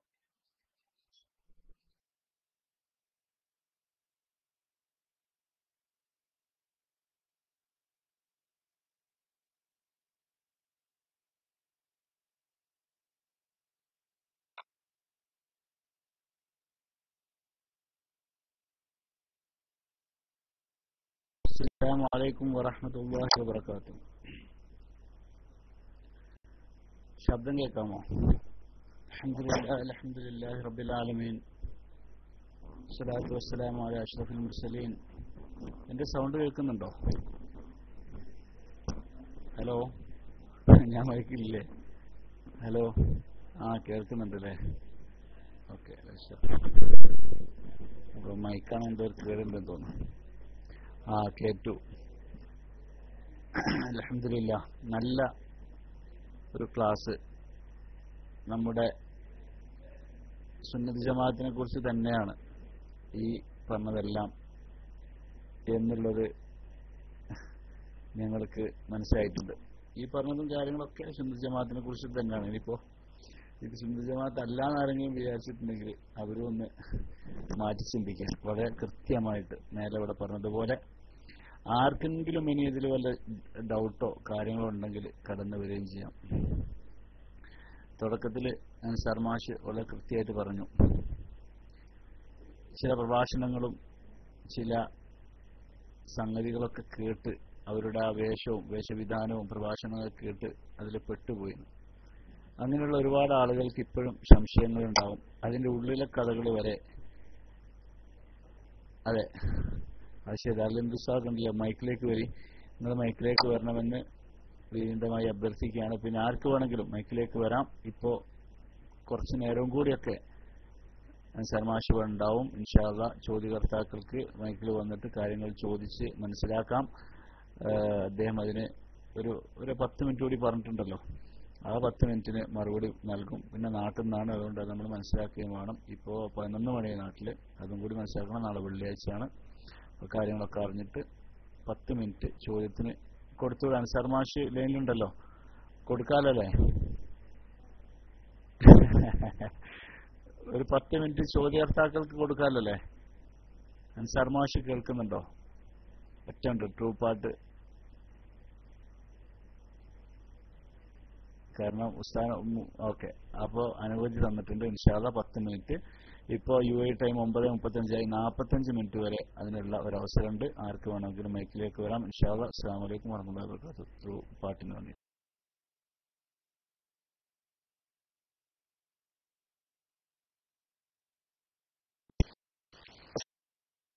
അസ്സലാമു അലൈക്കും വറഹ്മത്തുള്ളാഹി. കേൾക്കുന്നുണ്ടോ? ആൻസർ. പക്ഷേ നിങ്ങളിപ്പോ ലില്ലിനെ സംബന്ധിച്ച് സംസാരിക്കണ്ടായി. റസൂലുള്ളാഹിന്റെ പേരടബ്രഹ്മ സഖാഫി ഈ ലില്ലിന്റെ കാര്യം ചർച്ചക്കിടുകയും പിന്നെ അത് വിവാദമായി കഴിഞ്ഞതിന് ശേഷം ഒരു പ്രഭാഷണത്തില് അയാൾ തന്നെ ലില്ലി എന്നുള്ളതിന് ഒരർത്ഥം മാത്രമല്ല, അതിന് വേറെ അർത്ഥങ്ങളുണ്ടെന്ന് പറയുകയും പിന്നെ അതിന് തെളിവായിട്ട് ഞാൻ ഉദ്ദേശിച്ചത് സൂര്യപ്രകാശത്തിലോ ചന്ദ്രന്റെ പ്രകാശത്തിലുള്ള കാര്യമല്ല, കണ്ണാടിയിൽ കാണുന്നതിനെ കുറിച്ചാണ് എന്നുള്ള രീതിയിലുള്ള ഒരു പ്രഭാഷണം കേൾക്കണ്ടായി. അപ്പോ ഈ ലില്ലിന്, ഈ കണ്ണാടി കാണുന്ന പ്രതിബിംബത്തിന് ലില്ല് എന്നുള്ള ഒരു രീതിയിൽ ഉപയോഗിക്കാറുണ്ടോ? അതുകൂടാതെ ആ കാലത്ത് റസൂലുള്ളാഹി സ്വല്ലല്ലാഹു അലൈഹി വസല്ലം തങ്ങള് കണ്ണാടിയിൽ നോക്കിയിട്ട് ഉള്ളൊരു സംഭവം, അപ്പൊ അങ്ങനെ ഒരു സംഭവം ഉള്ളതായിട്ട് അതിനെ വില്ലാക്കിക്കൊണ്ടുള്ള ഒരു രീതിയിൽ അങ്ങനെ ഒരു ചർച്ച മുമ്പ് ആരെങ്കിലും പണ്ഡിതന്മാർ നടത്തിയിട്ടുണ്ടോ എന്നുള്ളതൊന്ന് വിശദീകരിക്കണം. അപ്പൊ അയാൾ അങ്ങനെ ഒരു വിശദീകരണം തന്ന സ്ഥിതിക്ക് അതുകൂടെ ഒരു വിശദീകരിക്കല് ഒരു ആവശ്യമായി വരുന്നോ എനിക്ക് തോന്നുന്നു. ഓക്കെ, ഞാൻ മൈക്ക് ബിസിനസ് കാണിക്കാം.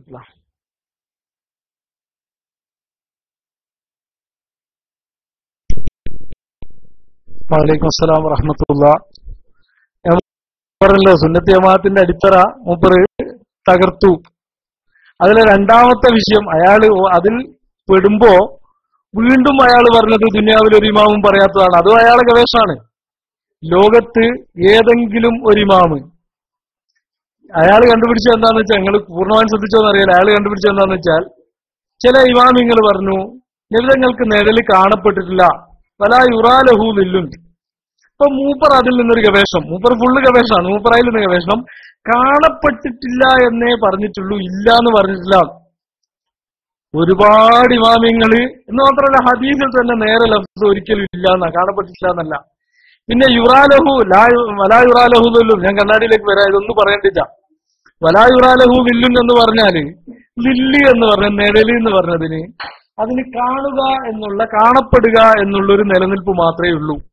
അപ്പൊ അതിനെ ലില്ലില്ല എന്ന് നിഷേധിക്കണമെങ്കിൽ കാണപ്പെടുക എന്നതിനെ നിഷേധിക്കാണ് പറയാ. അതുകൊണ്ട് വലാ യുറാലഹു ലില്ലുൻ എന്ന് പറഞ്ഞാലും വലം യദ്ഹറു ലഹു ലില്ലുൻ എന്ന് പറഞ്ഞാലും ലം യകുൽ ലഹു ലില്ലുൻ എന്ന് പറഞ്ഞാലൊക്കെ ഒരേ അർത്ഥത്തിൽ തന്നെയാണ്. അപ്പൊ അയാൾ അതിൽ നിന്ന് കണ്ടുപിടിച്ചു. അപ്പോ അയാള് കണ്ണാടിയിൽ കാണാറുണ്ട് എന്നാണ് പറയുകയാണെങ്കിൽ അയാള് ഭയങ്കര പെടലുപെടും. കാരണം അയാൾ പറഞ്ഞ രണ്ട് ഹദീസ് ജമ്മിയത് എങ്ങനെയായിരുന്നു? ലില്ലുണ്ട്, നിഴലുണ്ട് എന്ന് പറഞ്ഞു. നിഴലില്ല എന്ന് പറഞ്ഞാൽ എപ്പോഴും നിഴലില്ല എന്നല്ല, അല്ല ഒരിക്കലും ഒരു നിലക്കും നിഴലില്ല എന്നല്ല. ഇവിടെ നേര് കണ്ടിട്ടുണ്ട്. നേരുണ്ട് എന്ന് പറഞ്ഞാലോ എപ്പോഴും നേരുണ്ട് എന്നും അല്ല എന്നാ പറഞ്ഞത്. അപ്പോഴ് രണ്ടും ഒരേ ജിൻസാവണം എന്നത് നിർബന്ധമാണ്. ബുദ്ധിയുള്ള ആൾക്കാർക്ക് മനസ്സിലാവും. ചിലപ്പോ ഉണ്ടാകും ചിലപ്പോ ഉണ്ടാവില്ല എന്ന് പറയുന്നത്, ഉണ്ടാവും എന്ന് പറയുന്നത് വേറൊന്നും, ഉണ്ടാവില്ല എന്ന് പറയുന്നത് വേറൊന്നും ആകുക എന്ന് പറഞ്ഞാല് ബുദ്ധിയുള്ള ആൾക്കാർ സംസാര. ഒരേ ഇനത്തിലുള്ളതിനല്ലേ അങ്ങനെ വരിക. അപ്പോ എന്ന് മാത്രമല്ല, കണ്ണാടിയിൽ നബി സല്ലല്ലാഹു അലൈഹി വസല്ലം അങ്ങനെ കാണാത്തൊരവസ്ഥ ഉണ്ടായിട്ടുണ്ടോ? കണ്ണാടിയിൽ നോക്കിയാൽ നബി തങ്ങൾ എപ്പോഴും കാണാറുണ്ട്. ചിലപ്പോ കാണാതിരിക്കുന്നുണ്ടോ? അപ്പോഴ് അത് തന്നെ മൂപ്പറ് ഉരുണ്ടു മറിഞ്ഞ് വീണതാണ്. ആ സംഭവം ഒരു ഭാഷ എന്തെങ്കിലും ഒന്ന് യോജിക്കണ്ടേ, ബുദ്ധിയുള്ള ആൾക്കാരടുത്ത് യോജിക്കണ്ടേ. കാരണം അയാൾ പറഞ്ഞെന്താണ്, ഉണ്ടാവൂല എന്ന് പറഞ്ഞാൽ ഒരിക്കലും ഉണ്ടാവൂല എന്നല്ല, ഉണ്ടാവും എന്ന് പറഞ്ഞാൽ എപ്പോഴും ഉണ്ടാവും എന്നല്ല. അപ്പൊ രണ്ടും ഒരേ ജിൻസായിരിക്കണ്ടേ? ഒന്നും മറ്റു വേറൊന്നാണോ?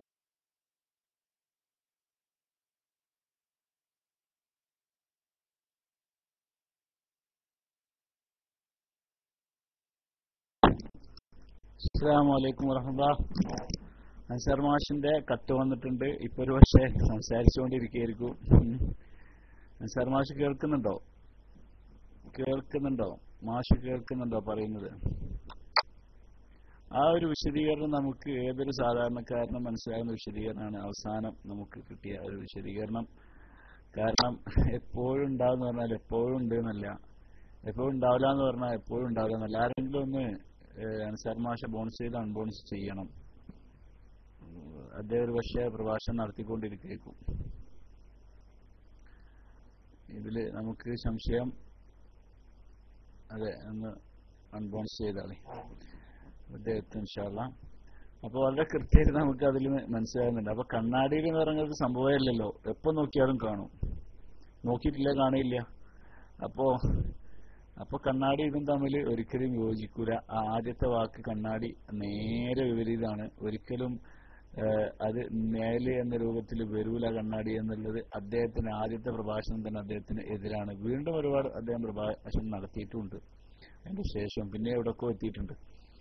ഏതായിരുന്നാലും ഒരു വല്ലാത്ത പെടലാണ് അവർ പെട്ടത് എന്നതിൽ യാതൊരു സംശയമുള്ള. നേരത്തെ അൻസാർ മാഷ് ഇവിടെ പറഞ്ഞതുപോലെ ഒരു കാരണം അല്ലാഹു സുബ്ഹാനഹു വ തആല അവരുടെ മുഖം കെടുത്താനുള്ള ഒരു വല്ലാത്തൊരു കാരണമായിട്ടാണ്. കാരണം ബാക്കിയൊക്കെ പല ആളുകളും ഉണ്ടായിരുന്നു, അങ്ങ് നടന്നു പോയിക്കോട്ടെ, പ്രശ്നമില്ല, അങ്ങനെയൊക്കെ അത് പോകട്ടെ, രണ്ടും ഒരു വിഭാഗം തന്നെയല്ലേ വന്നിട്ടുണ്ട്. ഇൻഷാ അല്ലാഹ് നമ്മൾ ആ വിഷയം എത്തിയത് ആ തുടക്കം തന്നെ ആയിരുന്നു, രണ്ടും യോജിക്കൂല എന്നുള്ള നിലക്ക്. അത് ആ ഒരു ഇതിലേക്കായിരുന്നു നമ്മൾ എത്തിയത്. പിന്നെ നിങ്ങൾ സൗണ്ട് കേട്ടില്ല. ഇൻഷാ അല്ലാഹ്. അസ്സലാമു അലൈക്കും.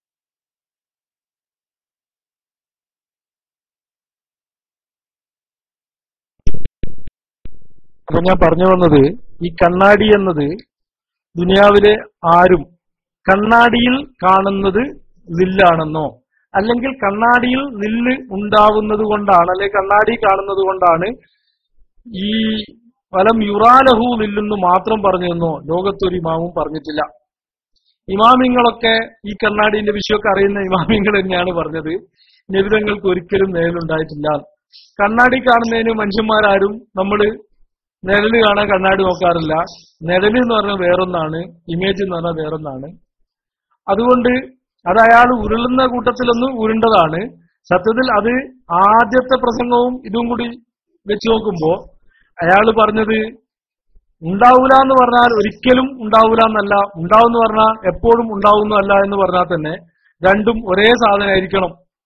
അല്ലാതെ അല്ലെങ്കിൽ എന്താ പറയണ്ടേ, ഞങ്ങൾക്ക് നിഴലുണ്ടാവൂല എന്ന് പറഞ്ഞാല് ഈ ഇരുട്ടാകുന്ന നിഴലുണ്ടാവൂല എന്നാണ്.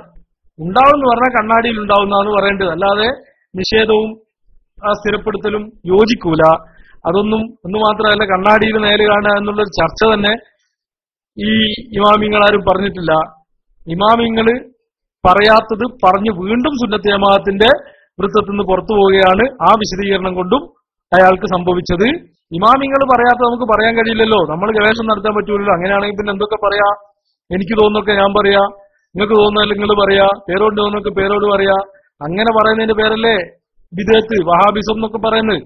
അപ്പോ അതൊരു ബിദഅത്തുകളുടെ എണ്ണത്തിൽ ഒരു വർധനവും കൂടി ഉണ്ടായി, ഒരു പുതിയ ബിദഅത്തും കൂടി പറഞ്ഞു എന്നേ അതിനെപ്പറ്റി നമുക്ക് പറയാൻ പറ്റൂ.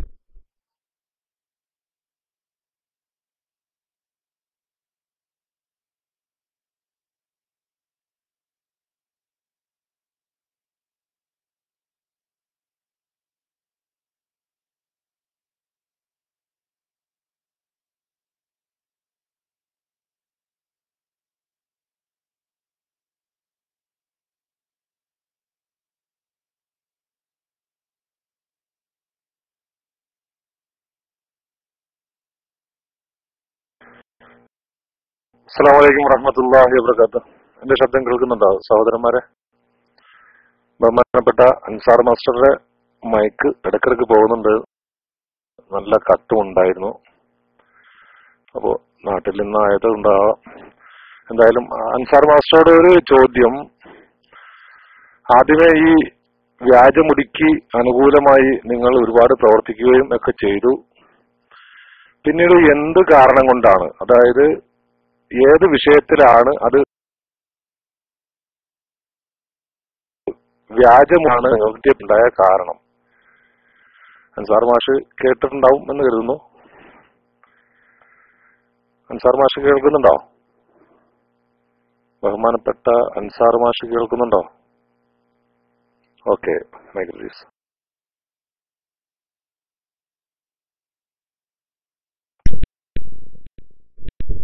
വലൈക്കും അസ്സലാം വറഹ്മത്തുള്ളാ. ഞാന് സത്യത്തില് ഈ ഷെയർ മുബാറക് എന്നും പറഞ്ഞ ഇതിൽ കൊണ്ടുവന്നപ്പോ മർക്കസിൽ പോവുകയും വെള്ളം കുടിക്കുകയൊക്കെ ചെയ്തു വന്നതിന് പുറമെ ഞാൻ അതിനെ ന്യായീകരിച്ചുകൊണ്ട് പലപ്പോഴും സംസാരിച്ചിട്ടുണ്ട്. പക്ഷേ അന്ന് ഞാൻ മനസ്സിലാക്കിയത്, പൊതുവെ സമസ്തയുടെ ഭാഗത്തുള്ള പ്രസംഗങ്ങള് എന്നെ കേൾക്കുന്നില്ലേ?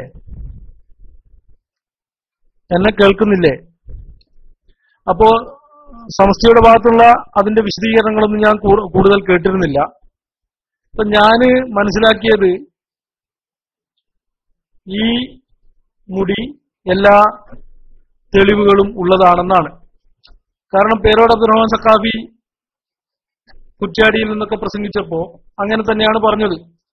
അപ്പൊ അതില് എനിക്ക് ഏറ്റവും വേദനയായതും ഞാന് അതിൽ നിന്ന് ഈ പിന്മാറാനുള്ള കാരണങ്ങൾ കൂട്ടത്തിലൊരു വലിയ കാരണമായത്, അവിടെ പേരോട് പ്രസംഗിച്ചിരുന്നു ഈ നമ്മുടെ ജാലിയവാല മർക്കസിൽ മുടി തന്നത്, മുടി കിട്ടിയത് 2 ആൾക്കാരാണെന്ന് ഹസ്രജിയിൽ നിന്നും ഒന്ന് വേറൊരാളിൽ നിന്നും, ബർക്കാത്തി സയ്യിദൻ അഥവാ ജാലിയവാലയിൽ നിന്നുമാണ്.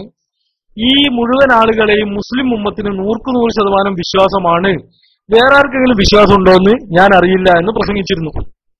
അപ്പൊ പേരോട് പൊതുവെ എല്ലാ പ്രസംഗത്തിലും പെട്ടു തേങ്ങിടുന്നവരെ പറയുന്നൊരു വാചകമാണ്, എനിക്ക് ബോധ്യപ്പെടാത്ത ഒരു വിഷയവും ഞാൻ ഇന്നുവരെ സംസാരിച്ചിട്ടില്ല. അപ്പൊ ഞാൻ മനസ്സിലാക്കി, ഇദ്ദേഹത്തിന് ബോധ്യപ്പെട്ടിട്ടുണ്ട്, ഇദ്ദേഹം ജാലിയവാലയെ പറ്റി പഠിച്ചിട്ടുണ്ട്, അദ്ദേഹം മുസ്ലിം ഉമ്മത്തിന് 100% വിശ്വാസമാണെന്ന് പറഞ്ഞാൽ വളരെ കബൂലിയത്തുള്ള വ്യക്തിയാണ്, വലിയ മഹാനാണെന്നൊക്കെ ഞാൻ മനസ്സിലാക്കി.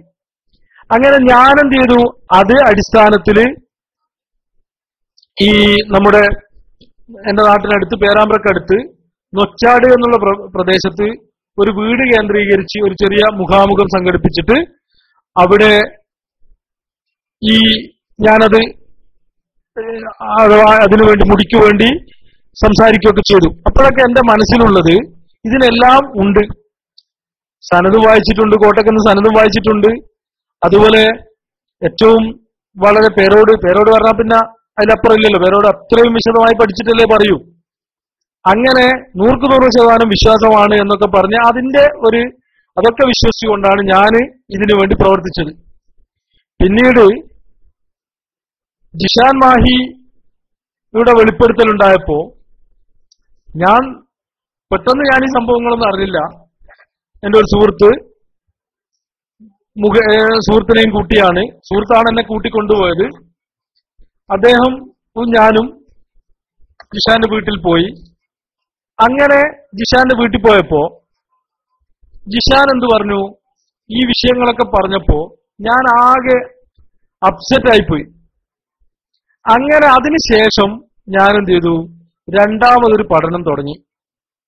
ഒരു ക്രിട്ടിക്കൽ സ്റ്റഡി, വളരെ കൃത്യമായൊരു സ്റ്റഡി, തഖ്ലീദിയായ പഠനത്തിന് പകരം, ഒരു ഉസ്താദ് പറഞ്ഞു ആമന്നാ സല്ലംന എന്നുള്ള പഠനത്തിന് പകരം ഇതൊന്ന് വിശകലനം ചെയ്ത് പഠിക്കാൻ തന്നെ തീരുമാനിച്ചു. കാരണം ഒരു പ്രശ്നം ഉണ്ടാവുമ്പോ, വിവാദങ്ങൾ ഉണ്ടാവുമ്പോ നമുക്ക് അള്ളാഹു തന്ന ആ ബുദ്ധിയും അതിനുള്ള കഴിവൊക്കെ നമ്മൾ ഉപയോഗിക്കണമല്ലോ. അല്ലാതെ അവര് പറഞ്ഞു എന്ന് പറഞ്ഞാൽ പോരല്ലോ. അപ്പൊ ഒരു വിഷയം വന്നപ്പോ അങ്ങനെ സത്യസന്ധമായിട്ട് 100% വ്യക്തമായി പഠിക്കണം എന്നുള്ള ആഗ്രഹത്തോടു കൂടി ഞാൻ വീണ്ടും ഇവരെ പ്രസംഗങ്ങളിലേക്ക് തിരിഞ്ഞപ്പോഴാണ് വൈരുദ്ധ്യങ്ങളുടെ കൊട്ടകൾ ഇങ്ങനെ വ്യക്തമായത്. അതിൽ ഈ വിഷയത്തിൽ തന്നെ അദ്ദേഹം പറഞ്ഞത് 100% വിശ്വാസമാണ് എന്നതല്ലോ. അപ്പൊ ജിഷാനും അദ്ദേഹവും തമ്മിലുള്ള സംഭാഷണത്തിലും, അതുപോലെ ഞാൻ ഈ ജാലിയവാല ആരാണെന്ന് അറിയാൻ, ഞാനും പയ്യോളിയിൽ നിന്ന് ആദ്യം മാറിയ 4 ആൾക്കാർ ഒന്നിച്ചൊരു ജീപ്പിലാണ്, അഥവാ മാറുന്നതിന് മുമ്പാണ് അദ്ദേഹത്തിന്റെ സമീപത്തേക്ക് പോയത്. ഈ നമ്മുടെ ആദ്യത്തെ വിശദീകരണം നടന്ന പൂനൂർ പരിപാടിക്ക് പോയത്. അന്ന് മാറിയിട്ടൊന്നുമില്ല കേട്ടോ. അന്ന് ജിഷാനൊക്കെ കണ്ട് അതിനെപ്പറ്റിയൊക്കെ പഠിച്ചുകൊണ്ടിരിക്കുന്നു. അപ്പൊ ഞങ്ങൾക്ക് 4 ആൾക്കാർക്കും കിട്ടേണ്ട ഉത്തരം ഇദ്ദേഹം ഒരു കാര്യം പറയണമെന്നായിരുന്നു. അഥവാ ജാലിയവാല ഫാസിക്കാണ്, ജാലിയവാല തമ്മാടിയാണ്, ജാലിയവാല ഒന്നും കൊള്ളൂല എന്നൊക്കെയാണ് ഇപ്പോഴത്തെ ആരോപണം. അത് ഇദ്ദേഹം ക്ലിപ്പിട്ടിട്ട് അദ്ദേഹം അല്ല എന്ന് പറയും. കാരണം അദ്ദേഹം പറഞ്ഞല്ലോ 100% വിശ്വാസമാണ്. അതിനു പകരം അദ്ദേഹം പറഞ്ഞു അയാൾ ഫാസിക്കാവട്ടെ അല്ലാതിരിക്കട്ടെ. അപ്പം തന്നെ ഞങ്ങള് ഭൂം എന്നും പറഞ്ഞൊരു പൊട്ടല് പൊട്ടി. കാരണം ഫാസിക്കാവട്ടെ അല്ലാതിരിക്കട്ടെ എന്ന് പറഞ്ഞാല് അത് ഒരു തർക്കത്തിന്റെ വേളയിൽ പറയുമ്പോ തസ്ലീമിന്റെ മറുപടി എന്നല്ല പറയാ, അത് ആണ് തന്നെയാ പറയാ. കുറച്ച് അന്തമുള്ള ആൾക്കാർക്ക് അതൊക്കെ തിരിയല്ലോ, അല്ലാതെ വെറും കുഞ്ഞാടുകളായി പോയാലേ അത് മനസ്സിലാവാതിരിക്കുക.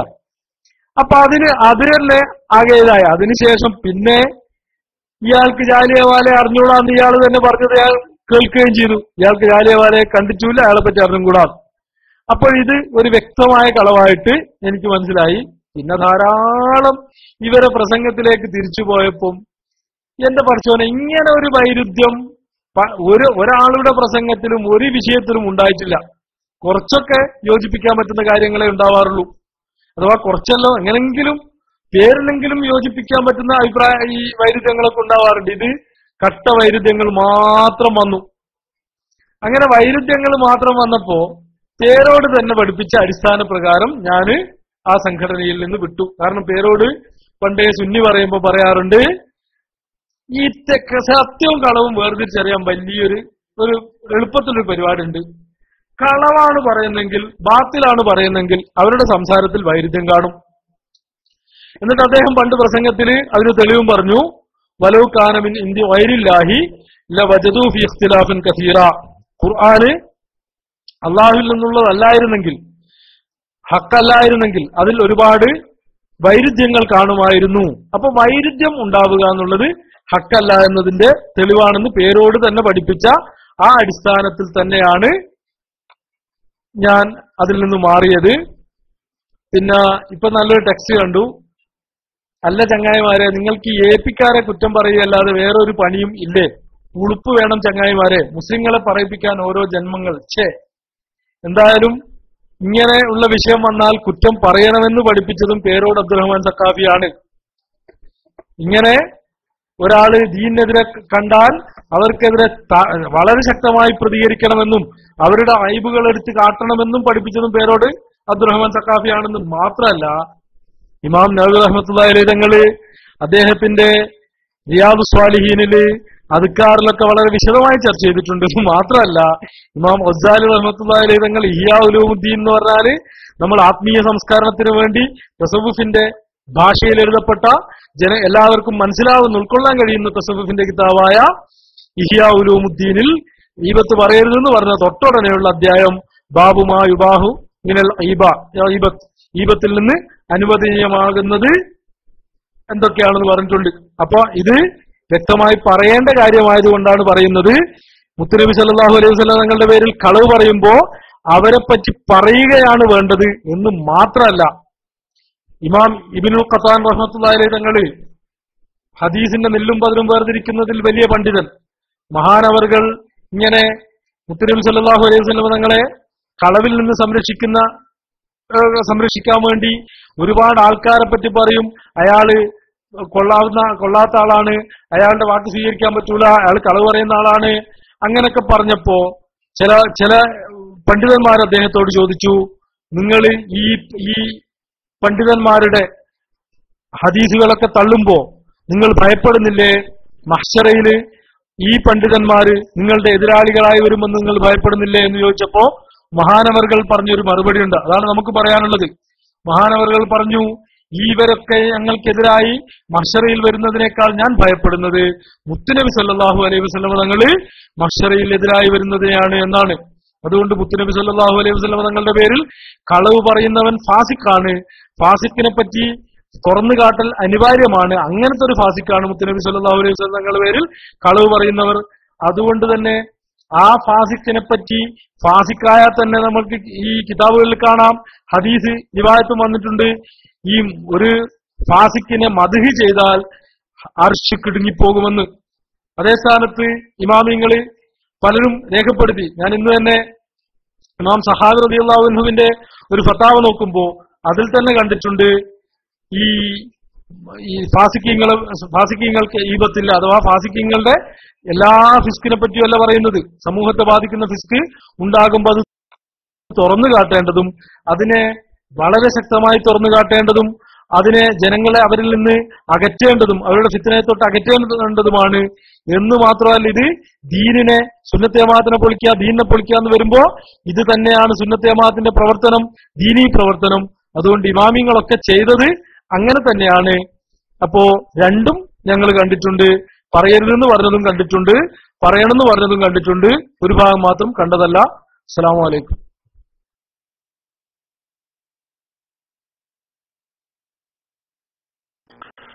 വലൈക്കും സലാം വറഹ്മത്തുള്ളാഹി വബറകാതുഹു. ജസാക്കല്ലാഹു ഖൈറൻ. പിന്നെ താങ്കളോട് വേറൊരു ചോദ്യം. ഈ ഷെഹറെ മുബാറക്ക് എന്ന് പറഞ്ഞ ഈ നിങ്ങൾ അവതരിപ്പിച്ച ആ മുടി അത് വ്യാജമാണ് എന്ന് നിങ്ങൾക്ക് ബോധ്യപ്പെടാൻ വേണ്ടി നിങ്ങൾ അന്വേഷണത്തിന്റെ കൂടെ ഉണ്ടായിരുന്നു. ജിഷാൻ മായിയുടെ കൂടെ നിങ്ങളെല്ലാം പ്രവർത്തിച്ചിരുന്നത് കൊണ്ടിട്ടാണ് ഈ ചോദ്യം ചോദിക്കുന്നത്.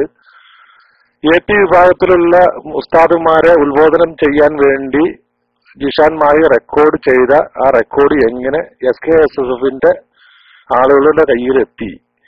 അത് നിങ്ങൾ അറിഞ്ഞുകൊണ്ട് കൊടുത്തതാണോ അതോ അല്ലെങ്കിൽ അത് എങ്ങനെ എത്തി എന്നാണ് നിങ്ങളോട് ചോദ്യം. മനസ്സിലായി കാണുമെന്ന് കരുതുന്നു. Make release.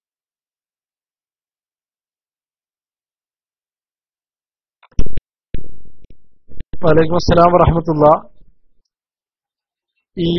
ആ വിഷയത്തെപ്പറ്റി ഞാൻ പിന്നീട് കുറെ കാര്യങ്ങൾ മനസ്സിലാക്കിയെന്നല്ലാതെ ആ ഘട്ടത്തിൽ ഞാൻ അവരെ കൂടെയൊന്നുമില്ല. ആ വിഷയം ഒക്കെ കഴിഞ്ഞ് വിവാദങ്ങളൊക്കെ ആയി CD ഒക്കെ പുറത്തു വന്ന് പൂനൂര് പ്രസംഗം കഴിഞ്ഞു.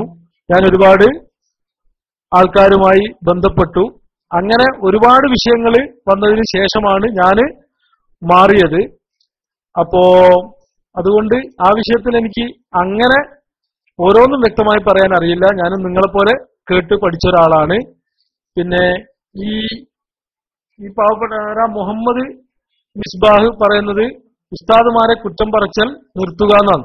ഈ ഉസ്താദുമാരെ കുറ്റം പറച്ചൽ ഒരു പുണ്യ പരിപാടിയായിട്ട് പഠിപ്പിച്ചത് പേരോടാണ്.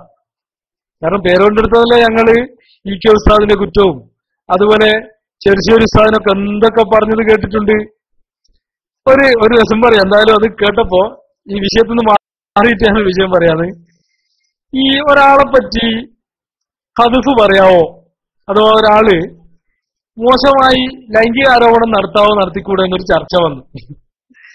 സത്യത്തിൽ ഞാൻ സ്റ്റേജിൽ വന്ന് ആദ്യമായി ലൈംഗിക ആരോപണം കേട്ട് ആരെടുത്താന്നോ പേരോട് പറഞ്ഞതാ.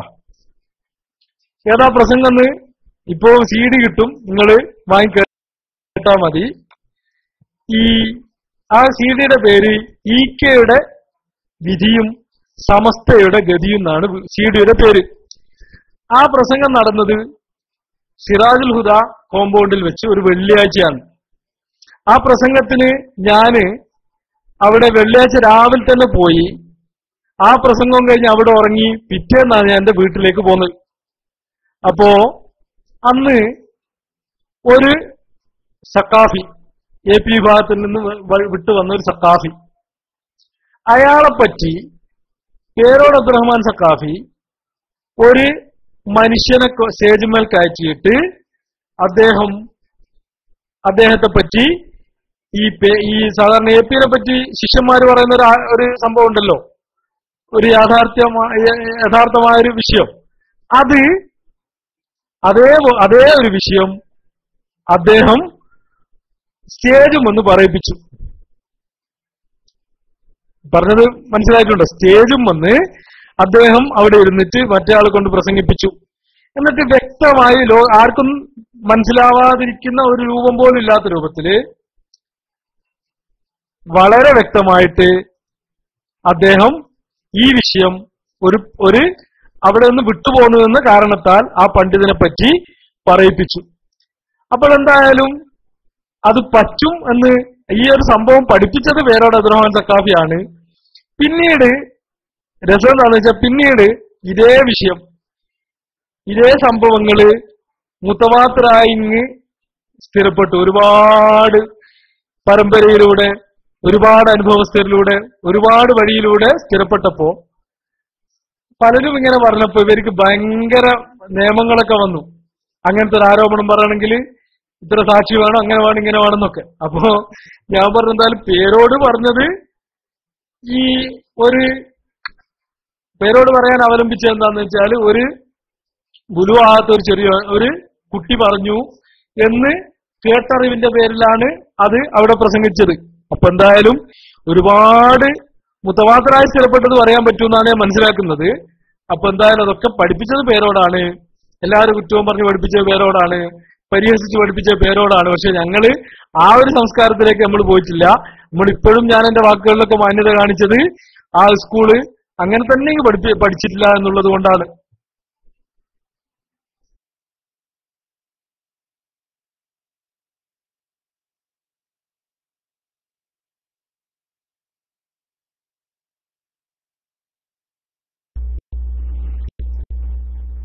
അസ്സലാമു അലൈക്കും വറഹ്മത്തുള്ളാഹി.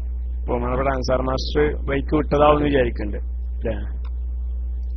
അൻസാർ മാസ്റ്റർ അത്ര കുറഞ്ഞ സമയം പറഞ്ഞിരുന്നു അല്ലെ? 5 മിനിറ്റ്. ഇതിന്റെ ഒരു ചോദ്യം കൂടി ഉണ്ടായിരുന്നു. ഇനി മാസ്റ്റർക്ക് സമയം ഉണ്ടോ? ഞാനൊരു ചെറിയൊരു ചോദ്യം കൂടി എനിക്ക് നിങ്ങള് ബഹുമാനപ്പെട്ട പേരുടെ അബ്ദുറഹ്മാൻ സക്കാഫി ഉസ്താദ് ആയിട്ടൊക്കെ അടുത്ത് ബന്ധമുള്ള ആളുകളാവുമ്പോ അവരോട് ചോദിക്കാലോ. ബഹുമാനപ്പെട്ട പേരോട് ഉസ്താദിന് സത്യത്തിൽ ഞാൻ മനസ്സിലാക്കിയതനുസരിച്ചാട്ടോ, പേരോട് ഉസ്താദിന് ശരിക്ക് മൂപ്പര് പറയുന്ന വിഷയത്തില് അയാള് ശരിക്കും ഞാൻ മനസ്സിലാക്കിയതാണ് പറയുന്നത്. അയാൾ റസൂലുള്ളാഹി സ്വല്ലല്ലാഹു അലൈഹി വസല്ലം തങ്ങൾക്ക് ഒരിക്കലും നേരില്ല എന്ന് വിശ്വസിക്കുന്ന ആളും നബി സല്ലല്ലാഹു അലൈഹി വസല്ലം തങ്ങളുടെ വഫാത്തോടുകൂടി അവിടുത്തെ മുഅ്ജിസത്തുകൾ എല്ലാം മുറിഞ്ഞു പോകും എന്ന ഒരു വിശ്വാസം അയാൾക്കില്ലാന്ന് ഞാൻ മനസ്സിലാക്കുന്നത്. മറിച്ച് സംഘടനയ്ക്ക് വേണ്ടി പൊന്മള അബ്ദുൽ ഖാദർ മുസ്ലിയാരെ ന്യായീകരിക്കാൻ വേണ്ടി അദ്ദേഹത്തിന് താങ്ങും തണലായിട്ട് ഇങ്ങനെ നിന്നോട്ടെ എന്ന് വിചാരിച്ചിട്ടാണോ പേരോട് അബ്ദുറഹ്മാൻ സക്കാഫി ഇങ്ങനെ സംസാരിക്കുന്നത് എന്നൊരു തോന്നല് ബഹുമാനപ്പെട്ട അൻസാർ മാസ്റ്റർക്ക് എന്താണ് ആ വിഷയത്തെ കുറിച്ച് എന്റെ ചോദ്യം മനസ്സിലായിട്ടുണ്ടാവും എന്നാണ് ഞാൻ വിചാരിക്കുന്നത്. അതായത് അയാൾക്ക് റസൂലുള്ളാഹിക്ക് ഒരിക്കലും നേരില്ല എന്ന് തന്നെയാണ് പേരോട് അബ്ദുറഹ്മാൻ സക്കാഫി മനസ്സിലാക്കിയതും പഠിച്ചതും അദ്ദേഹത്തിന്റെ ഹൃദയത്തിലുള്ളതും. അങ്ങനെ റസൂലുള്ളാഹി സ്വല്ലല്ലാഹു അലൈഹി വസല്ലം തങ്ങളുടെ മൊഴിസത്തുകളെ ഒന്നും മുറിഞ്ഞു പോകൂല എന്നും തന്നെയാണ് അയാൾക്ക് ഉള്ളത്. പക്ഷെ ഒരാളെ സംഘടനയ്ക്ക് വേണ്ടി അല്ലെങ്കിൽ വെളമല അബ്ദുൽ ഖാദർ മുസ്ലിയാരെ ന്യായീകരിക്കാൻ വേണ്ടിയാണോ അദ്ദേഹം ഇങ്ങനെ വാചാലനാകുന്നതും സംസാരിക്കുന്നതും എന്റെ ഒരു തോന്നലിട്ടോ. ഞാൻ മനസ്സിലാക്കിയത് പേരുടെ ദ്രമസക്കാവ് സുന്നത്ത് ജമാഅത്തിന് വേണ്ടി അങ്ങനത്തെ ധീരമായിട്ട് പോരാടുന്ന ആളാണ്. അദ്ദേഹത്തിന്റെ ഹൃദയത്തിൽ ഉള്ളതൊക്കെ സുന്നത്ത് ജമാഅത്തിന്റെ ആശയങ്ങളാണെങ്കിലും സംഘടനയ്ക്ക് വേണ്ടി അദ്ദേഹം ഇങ്ങനെ ന്യായീകരിക്കുന്നതാണോ എന്നൊരു തോന്നല്. അസ്സലാമു അലൈക്കും.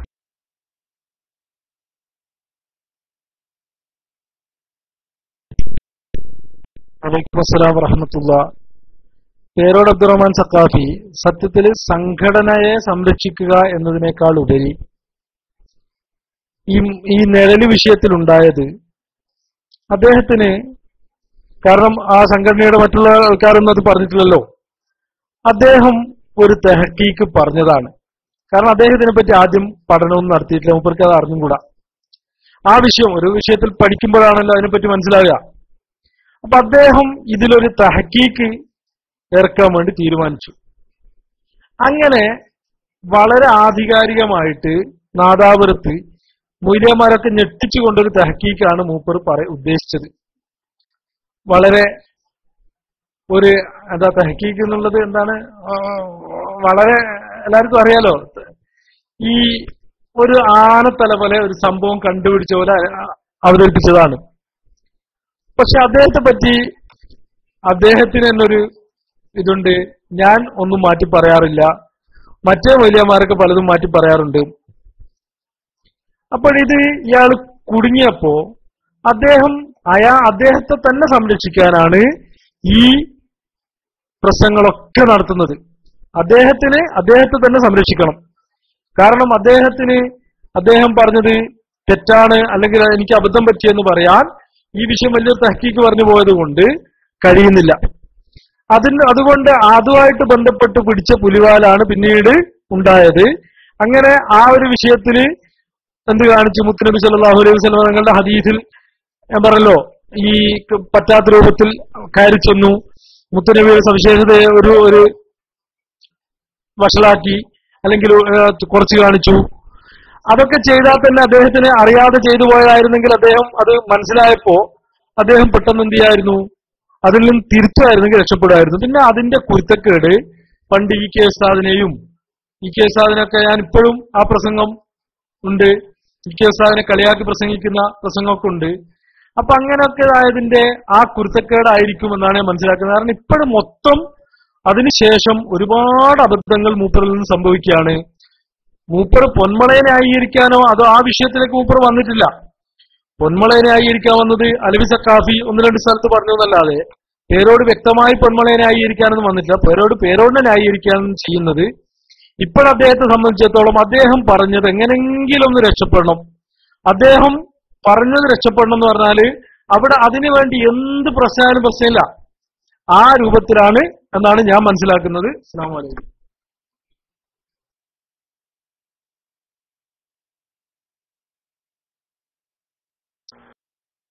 വലൈക്കും സലാം വറഹ്മത്തുള്ളാഹി വബറകാതുഹു.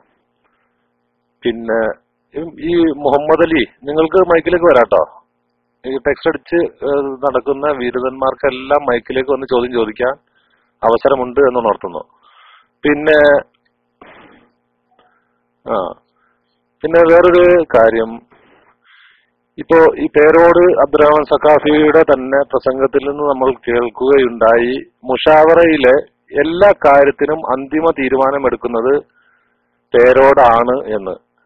അപ്പൊ ഇപ്പൊ ഈ നിഴല് വിഷയം അല്ലെങ്കിൽ ഇദ്ദേഹം പറഞ്ഞു വരുന്ന ഈ പൊട്ടത്തരങ്ങളെല്ലാം തിരുത്തി കൊടുക്കാൻ പേരോടിനേലും കഴിവുള്ള പണ്ഡിതന്മാർ ആ കൂട്ടത്തിൽ ഇല്ലാത്തത് കൊണ്ടാണോ അതല്ല വേറെ എന്തെങ്കിലും ഭയന്നുകൊണ്ടാണോ അത് തിരുത്താത്തത്, അത് തിരുത്താൻ വേണ്ടി അദ്ദേഹത്തോട് ആവശ്യപ്പെടാത്തത് എന്നുകൂടി ഒന്ന് അറിഞ്ഞാൽ കൊള്ളാം, നിങ്ങൾക്കറിയുമെങ്കിൽ. Okay, mic release.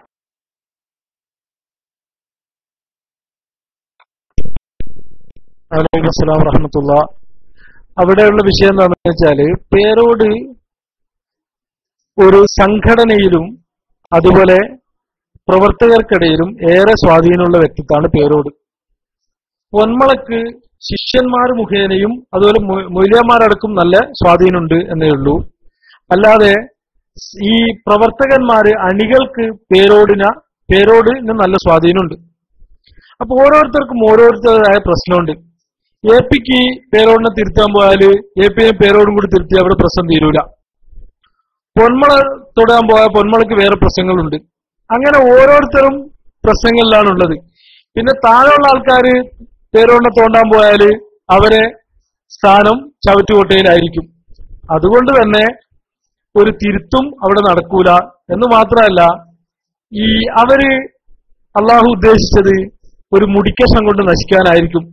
കാരണം ഞാൻ പണ്ട് ഒരു ഐതിഹ്യ കഥയിൽ ഇങ്ങനെ നമ്മൾ വായിക്കാറുണ്ട്. പണ്ട് ചെറുപ്പത്തിലൊക്കെ എന്തെന്ന് വെച്ചാല് ഈ ശ്രീകൃഷ്ണനോ മറ്റോ പരീക്ഷിക്കാൻ പോയി. അങ്ങനെ ഒരു പെണ്ണാണ്, ഗർഭിണിയായ സ്ത്രീയാണ് എന്ന് പറഞ്ഞ് ഇരുമ്പലക്ക വയറ്റില് വെച്ച് കെട്ടിയിട്ട് ഇരുമ്പിന്റെ എന്തോ ഒരു സാധനം വയറ്റിൽ വെച്ച് കെട്ടി ഗർഭിണിയായിട്ട് അഭിനയിച്ച് ശ്രീകൃഷ്ണന്റെ അടുത്ത് ആണെന്നാണ് ഓർക്കുന്നത്. അങ്ങനെ പോയി. അങ്ങനെ എന്തായി, ഈ കുട്ടി ആരായിരിക്കും എന്ന് ചോദിച്ചു. അപ്പൊ മൂപ്പർ പറഞ്ഞു പോലും ആ ജനിക്കുന്ന കുട്ടീനെ കൊണ്ട് നിങ്ങള് കുലം നശിക്കൂന്ന് പറഞ്ഞു. അങ്ങനെ ഇവര് ഈ ഉണ്ടായപ്പോ ഈ ഇരുമ്പ് അഥവാ ഇരുമ്പ് ആകെ ഇവർക്ക് പേടിയായി. അങ്ങനെ ഇരുമ്പ് രാഗിയിട്ട് അത് കുഴിച്ചിട്ടു, അത് ഒഴുക്കിക്കളഞ്ഞു. അതിൽ നിന്ന് പുല്ല് മുളച്ചിട്ടാണ്, ആ പുല്ലുകൊണ്ട് പരസ്പരം അടിച്ചിട്ടാണ് അവരുടെ കുലം നശിച്ചതെന്ന് ഐതിഹ്യത്തിൽ വായിച്ചിട്ടുണ്ട്. അത് ഉള്ളതെന്നല്ല, ഞാൻ പറഞ്ഞതാണ്. അതുപോലെ ഈ ഒരു വിഷയത്തിന് വെറും ഒരു മുടിക്കഷം കൊണ്ട് അവരെ നശിപ്പിക്കാനായിരിക്കും അള്ളാഹു ഉദ്ദേശിച്ചത്. കാരണം പണ്ഡിതന്മാരെയൊക്കെ ഒരുപാട് പ്രയാസപ്പെടുത്തി, ഒരുപാട് ആൾക്കാരെ, ഞങ്ങളെപ്പോലെയുള്ള ആൾക്കാരുടെ മനസ്സുകൊണ്ടും അതുപോലെ നാവ് കൊണ്ടൊക്കെ ഈബത്ത് പറയിച്ചു. മുസ്ലിം സമൂഹത്തെ രണ്ടാക്കി, മഹല്ലുകളിൽ രണ്ടാക്കി, എല്ലാ ഭിന്നിപ്പും ഉണ്ടാക്കി, എല്ലാ പ്രശ്നങ്ങളും ഉണ്ടാക്കി. അതിനൊക്കെ ഇല്ലാത്ത ആരോപണങ്ങള് വലിയ വലിയ പണ്ഡിതന്മാരെ പേരിൽ പറഞ്ഞു. അതുകൊണ്ട് അവര് നശിക്കുക വെറും വലിയൊരു സാധനം കൊണ്ട് നശിക്കുക. പണ്ടൊരാള് പറഞ്ഞിരുന്നു, ഒരു ഈ ചെറിയ സൈക്കിൾ കുത്തി മരിച്ചു എന്ന് പറഞ്ഞാല് അതൊരു മാനക്കേടാ. കുത്തുമ്പോ ഒരു ഒരു ട്രെയിലറെങ്കിലും കുത്തി മരിക്കണം എന്ന് പറഞ്ഞിരുന്നു. അതുപോലെ ഈ ഒരു വലിയ സാധനം കൊണ്ട് നശിച്ചു പോകാന്ന് പറഞ്ഞാല് അതിന് ഒരു അന്തസ്സുണ്ടല്ലോ, നശിക്കുന്നതിന് ഒരു ക്രെഡിറ്റ് ഉണ്ട്. അതില്ലാതിരിക്കാനായിരിക്കും വെറും ഒരു മുടിക്കഷം കൊണ്ട്, ഒരു വിലയില്ലാത്തൊരു സാധനം കൊണ്ട് ഇവര് നശിക്കാനായിരിക്കും അള്ളാഹു ഉദ്ദേശിച്ചത്. അസ്സലാമു അലൈക്കും.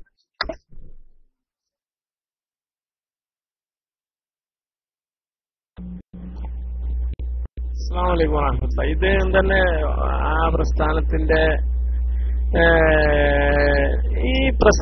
ഞാൻ എ പി വാത്തിന്റെ ആ മുടി കൊണ്ടുവന്നതിന് ശേഷം അവരുടെ കൂടെ സംസാരിക്കുക, അവരുടെ കൂടെ നിന്ന ആളുകളാണല്ലോ. ഞങ്ങൾ സംഘടന രഹസ്യം ചോദിക്കില്ല.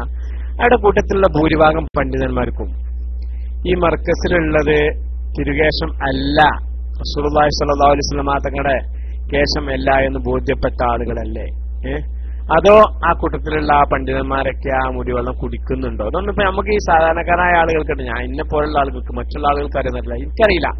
ഇവരുടെ കൂട്ടത്തിലുള്ള ഈ സുലൈമാൻ മുസ്ലിയാരോ മറ്റുള്ള ബന്ധപ്പെട്ട ആളുകളോ ഈ വെള്ളം കുടിക്കുന്നുണ്ടോ? അത് എന്താണ് ഇതിന്റെ സത്യാവസ്ഥ എന്ന് എന്തെങ്കിലും അൻസാർ മാസ്റ്റർക്ക് അറിയോ?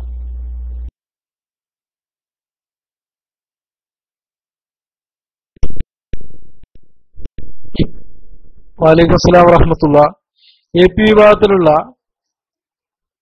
ഒരു വലിയ ശതമാനം മൊയ്ലിയന്മാര്, അതുപോലെ സഖാഫിമാര് പ്രത്യേകിച്ചും, എനിക്ക് തന്നെ എന്റെ സുഹൃത്തുക്കളായിട്ടുള്ള ഇപ്പോഴും എ പി വിഭാഗത്തിലുള്ള മുടി എന്നല്ല ഇവരെ കളവുകളെല്ലാം അറിയുകയും അതിനെ ഞങ്ങളോടൊക്കെ പങ്കുവെക്കുകയും ചെയ്യുന്ന സുഹൃത്തുക്കളുണ്ട്. അതുപോലെ ഇവര് മദ്രസയിൽ വെച്ച് പല സഖാഫിമാർ ഞാനായിട്ട് ബന്ധമുണ്ട്. അവർ മദ്രസയിലൊക്കെ വെച്ച് നടക്കുന്ന ചർച്ചകളൊക്കെ പറഞ്ഞിട്ടുണ്ട്. അപ്പൊ അവർക്കൊന്നും ഇതൊരു മുസീബത്തായി എന്ന് തന്നെയാണ് അവർ മനസ്സിലാക്കുന്നത്. ഇതിലൊരു തെളിവും കൈവശമില്ല എന്നാണ് മനസ്സിലാക്കുന്നത്. അതൊരു വിഭാഗം. പക്ഷെ അതിൽ വേറൊരു വിഭാഗമുണ്ട്. സ്ഥാനത്തിന് വേണ്ടി ഇവര് പ്രതികരിക്കാത്തത് അവരെ മായീശത്ത് അഥവാ ഉള്ളത് ഒന്നും ഇവര് പ്രശ്നത്തിന് കഴിയൂല. ഇവർക്കത് പ്രതികരിച്ചാൽ വല്ലാതെ ബുദ്ധിമുട്ടിക്കും, അതിനൊന്നും ആവൂല, ഒരു ബഹളക്കാരനായി ജീവിക്കാൻ കഴിയൂല, ഒപ്പിച്ച് ജീവിക്കാമെന്ന് കരുതുന്നവരാണിത്. വേറൊരു വിഭാഗമുള്ളത് എന്താന്ന് വെച്ചാല് അന്ധമായി ഇവരെ വിശ്വസിക്കുന്ന കുറെ അണികളുണ്ട്. പിന്നെ ഒരു വിഭാഗമുള്ള സംഘടനയിലെ സ്ഥാനം നിലനിർത്താനുള്ള ആൾക്കാരുണ്ട്. പിന്നെ ഇവര് ഈ മുടിവെള്ളം പണ്ടൊക്കെ പൊന്മുളൊന്നും ആദ്യം കുടിക്കാറില്ലല്ലോ, കാരണം അന്ന് വിവാദമില്ലല്ലോ. ഇപ്പോഴ് എല്ലാവരും കുടിച്ചിട്ടില്ലെങ്കിൽ ഇത് കുപ്പി പാർസലാക്കി അവിടെ വെക്കും. അവര് വന്നിട്ടില്ലെങ്കിൽ അവർ കെട്ടിക്കും. അവര് കുടിക്കുന്നുണ്ടോ ഇല്ലയോ അല്ലാഹു അലം. അപ്പൊ അവര് വാങ്ങിക്കൽ നിർബന്ധമാണ്. എന്തായാലും ഇവരെ കൂട്ടത്തില് ന്യൂനപക്ഷം ആണ് ഇപ്പോഴ് ഇതിൽ വിശ്വസിക്കുന്നുള്ളൂ എന്ന് എനിക്ക് നന്നായിട്ട് അറിയാം. പക്ഷേ ആ വിശ്വസിക്കുന്നവര് തന്നെ മൗലവിമാര് വളരെ കുറവാണ്, കുറച്ച് തിരിയുന്ന ആൾക്കാരും കുറവാണ്.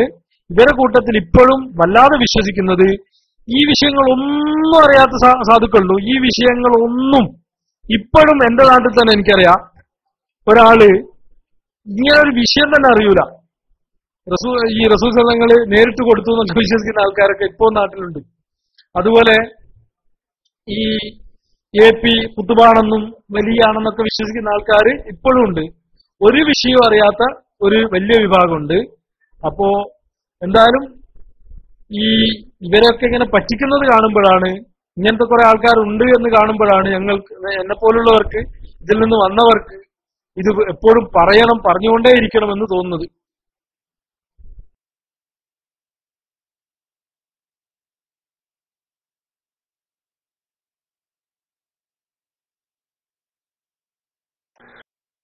അസ്സലാമു അലൈക്കും വറഹ്മത്തുള്ളാഹി. ജാഫർ സാഹിബ് ഒറ്റയുണ്ട്. പിന്നെ ബഹുമാനപ്പെട്ട അൻസാർ മാസ്റ്ററൊക്കെ ആ സംഘടനയിൽ പ്രവർത്തിച്ച ആളായതുകൊണ്ട് ചോദിക്കുകയാണ്, നിങ്ങൾക്കെല്ലാം അതായത് ഇപ്പൊ FKSS അല്ലെങ്കിൽ മറ്റുള്ള ഇതിൽ നിന്ന് കേൾക്കുന്ന കാര്യങ്ങൾ വിശ്വസിക്കരുത്, അല്ലെങ്കിൽ അത് കേൾക്കാൻ പോകരുത് എന്നൊക്കെ ഉള്ളൊരു നിർദ്ദേശം അവരുടെ ആ ഒരു വിഭാഗത്തിൽ നിന്ന് നിങ്ങൾക്ക് ഉണ്ടായിട്ടുണ്ടോ? അതായത് ഇപ്പോ ഞാൻ ചോദിക്കാൻ കാരണം, ഇവിടെ പല ആളുകളും പല സമയത്തും വന്ന് ചോദിക്കുന്നുണ്ട്, AP ഉസ്താദ് പറഞ്ഞു കഴിഞ്ഞാൽ പിന്നെ അതിന് യാതൊരു അപ്പീലില്ല, ഞങ്ങൾക്ക് AP ഉസ്താദ് പറയണതാണ് വിശ്വാസം, മറ്റുള്ളതൊന്നും കേൾക്കേണ്ട ആവശ്യമില്ല എന്നൊക്കെ പല രീതിയിൽ പറയാറുണ്ട്. തന്നെയുമല്ല, ഇപ്പൊ ഇവരുടെ തന്നെ പല ക്ലാസ് റൂമുകളിൽ നിന്നും ഇപ്പൊ ഈ ക്ലാസ് റൂമിലേക്ക് വരരുത് അല്ലെങ്കിൽ അവിടെ പോകരുത് എന്നൊക്കെ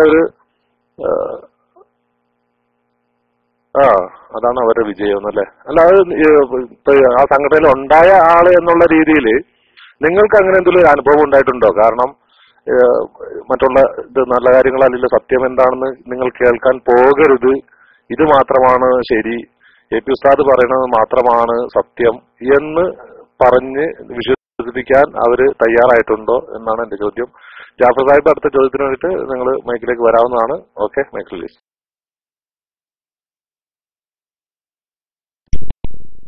വലൈക്കും അസ്സലാം വറഹ്മത്തുള്ളാഹി. ഞാന് സജീവമായി സംഘടനയായിട്ട് ഒരുമിച്ച് പ്രവർത്തിക്കുന്ന സമയത്ത് സത്യത്തിൽ ഈ സമസ്തയുമായിട്ട് കൊമ്പുകോർക്കൽ അങ്ങനെ വല്ലാതെ ഉണ്ടായിട്ടില്ല. ഈ മുടിവിഷയം വരുന്നതിന് മുമ്പ് അപ്പൊ മൊത്തത്തില് മുജാഹിദുകളെ ആയിട്ടായിരുന്നു എന്റെ മുജാഹിദുകളുമായി ബന്ധപ്പെട്ട, അതുപോലെ ജമാഅത്ത് ഇസ്ലാമി, തബ്ലീഗ് അത്തരം വിഷയങ്ങൾ ബന്ധപ്പെട്ടായിരുന്നു എന്റെ പ്രവർത്തന മേഖല. അപ്പോൾ എന്നെ എല്ലാറ്റിനും പറഞ്ഞേക്കാറുണ്ട്, കാരണം മറുപടി പറയാനും അതുപോലെ റെക്കോർഡ് ചെയ്യാനും ആ രൂപത്തിലൊക്കെ പറഞ്ഞേക്കാറുണ്ട്.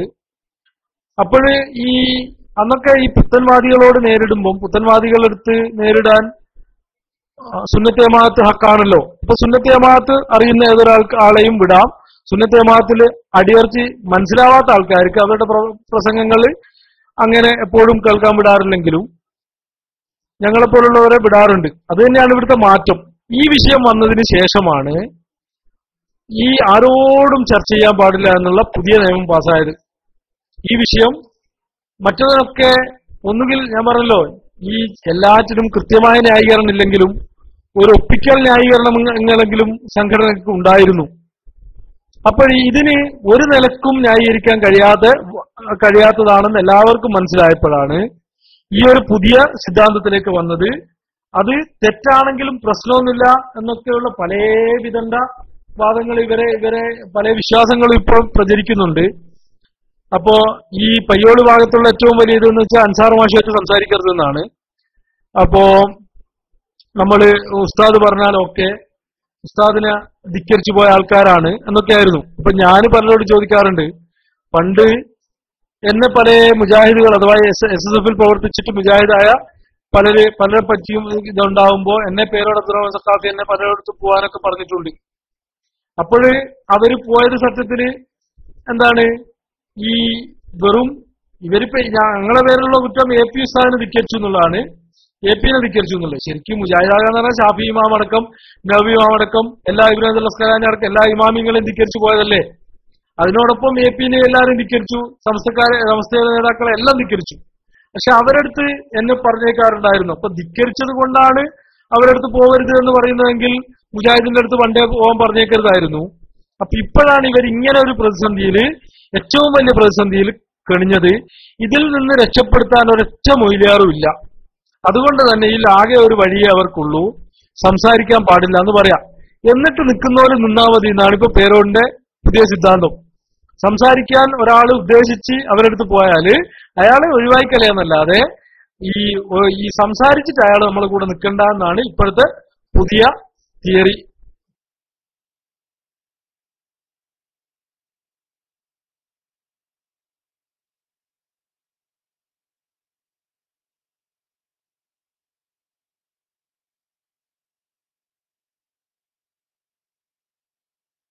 അസ്സലാമു അലൈക്കും വറഹ്മത്തുള്ളാഹി വബറകാതുഹു. ഇനി ചോദ്യകർത്താക്കൾ ആരെങ്കിലും ഉണ്ടോ? ഇനി ചോദ്യം ചോദിക്കാൻ ബഹുമാനപ്പെട്ട അൻസാർ മാസ്റ്ററോട് ചോദ്യം ചോദിക്കാൻ തൽപരരായ ആരെങ്കിലും ഉണ്ടെങ്കിൽ റൈസ് ഹാൻഡ് ചെയ്ത് മേലെ വരിക. ഇല്ലെങ്കിൽ അദ്ദേഹം നാട്ടിൽ നിന്നാണ്, നാട്ടിലും ഒരുപാട് സമയം വൈകിട്ടുണ്ട്. അപ്പൊ അദ്ദേഹത്തെ നമുക്ക് പറഞ്ഞു വിടേണ്ടതുമുണ്ട്. ആരെങ്കിലും ഉണ്ടെങ്കിൽ റൈസ് ഹാൻഡ് ചെയ്ത് മേലെ വരിക. ഇല്ലാന്നുണ്ടെങ്കിൽ അൻസാർ മാഷ് തന്നെ മൈക്കിൽ വന്നിട്ട് ഈ വിഷയം ഇവിടെ ഈ ക്ലാസ് അതായത് ഇവിടെ അവസാനിപ്പിക്കാം എന്ന് ഉണർത്തുന്നു. മൈക്കിൽ റിലീസ് ചെയ്യുന്നു. അൻസാർ മാഷ് മൈക്കിലേക്ക് വരും. ആരെയും കാണുന്നില്ല. ഓക്കെ.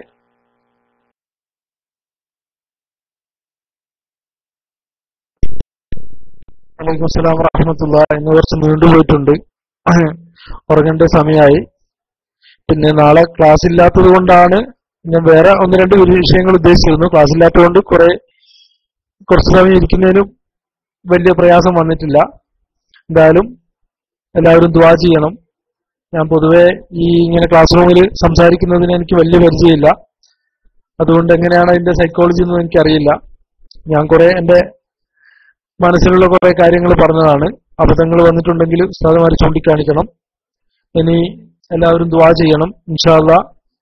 പിന്നീട് നമുക്ക് സമയം കിട്ടുമ്പോഴൊക്കെ കുറെ കാര്യങ്ങൾ പങ്കുവെക്കാൻ താല്പര്യമുണ്ട്. കാരണം ഞാൻ പൊതുവെ ഈ ക്ലാസ് റൂമിലൊന്നും അങ്ങനെ ബന്ധപ്പെടാറില്ല. പക്ഷെ ഈ വിഷയങ്ങളിൽ പലതും പറയണമെന്ന് തോന്നിയത് കൊണ്ടാണ് ഞാനിപ്പോ ആരും പറയാതെ തന്നെ ഞാൻ അതിലേക്ക് പറഞ്ഞത്. ഇൻഷാ അല്ലാഹ് നമുക്ക് വീണ്ടും കാണാം. പിന്നെ സംസാരത്തിൽ എന്തെങ്കിലും അപാകതകൾ വന്നിട്ടുണ്ടെങ്കിൽ ചൂണ്ടിക്കാണിക്കണം, ദുആ ചെയ്യണം. അസ്സലാമു അലൈക്കും വറഹ്മത്തുള്ളാഹി. മൈക്കിൽ റിലീസ് ചെയ്യുന്നു.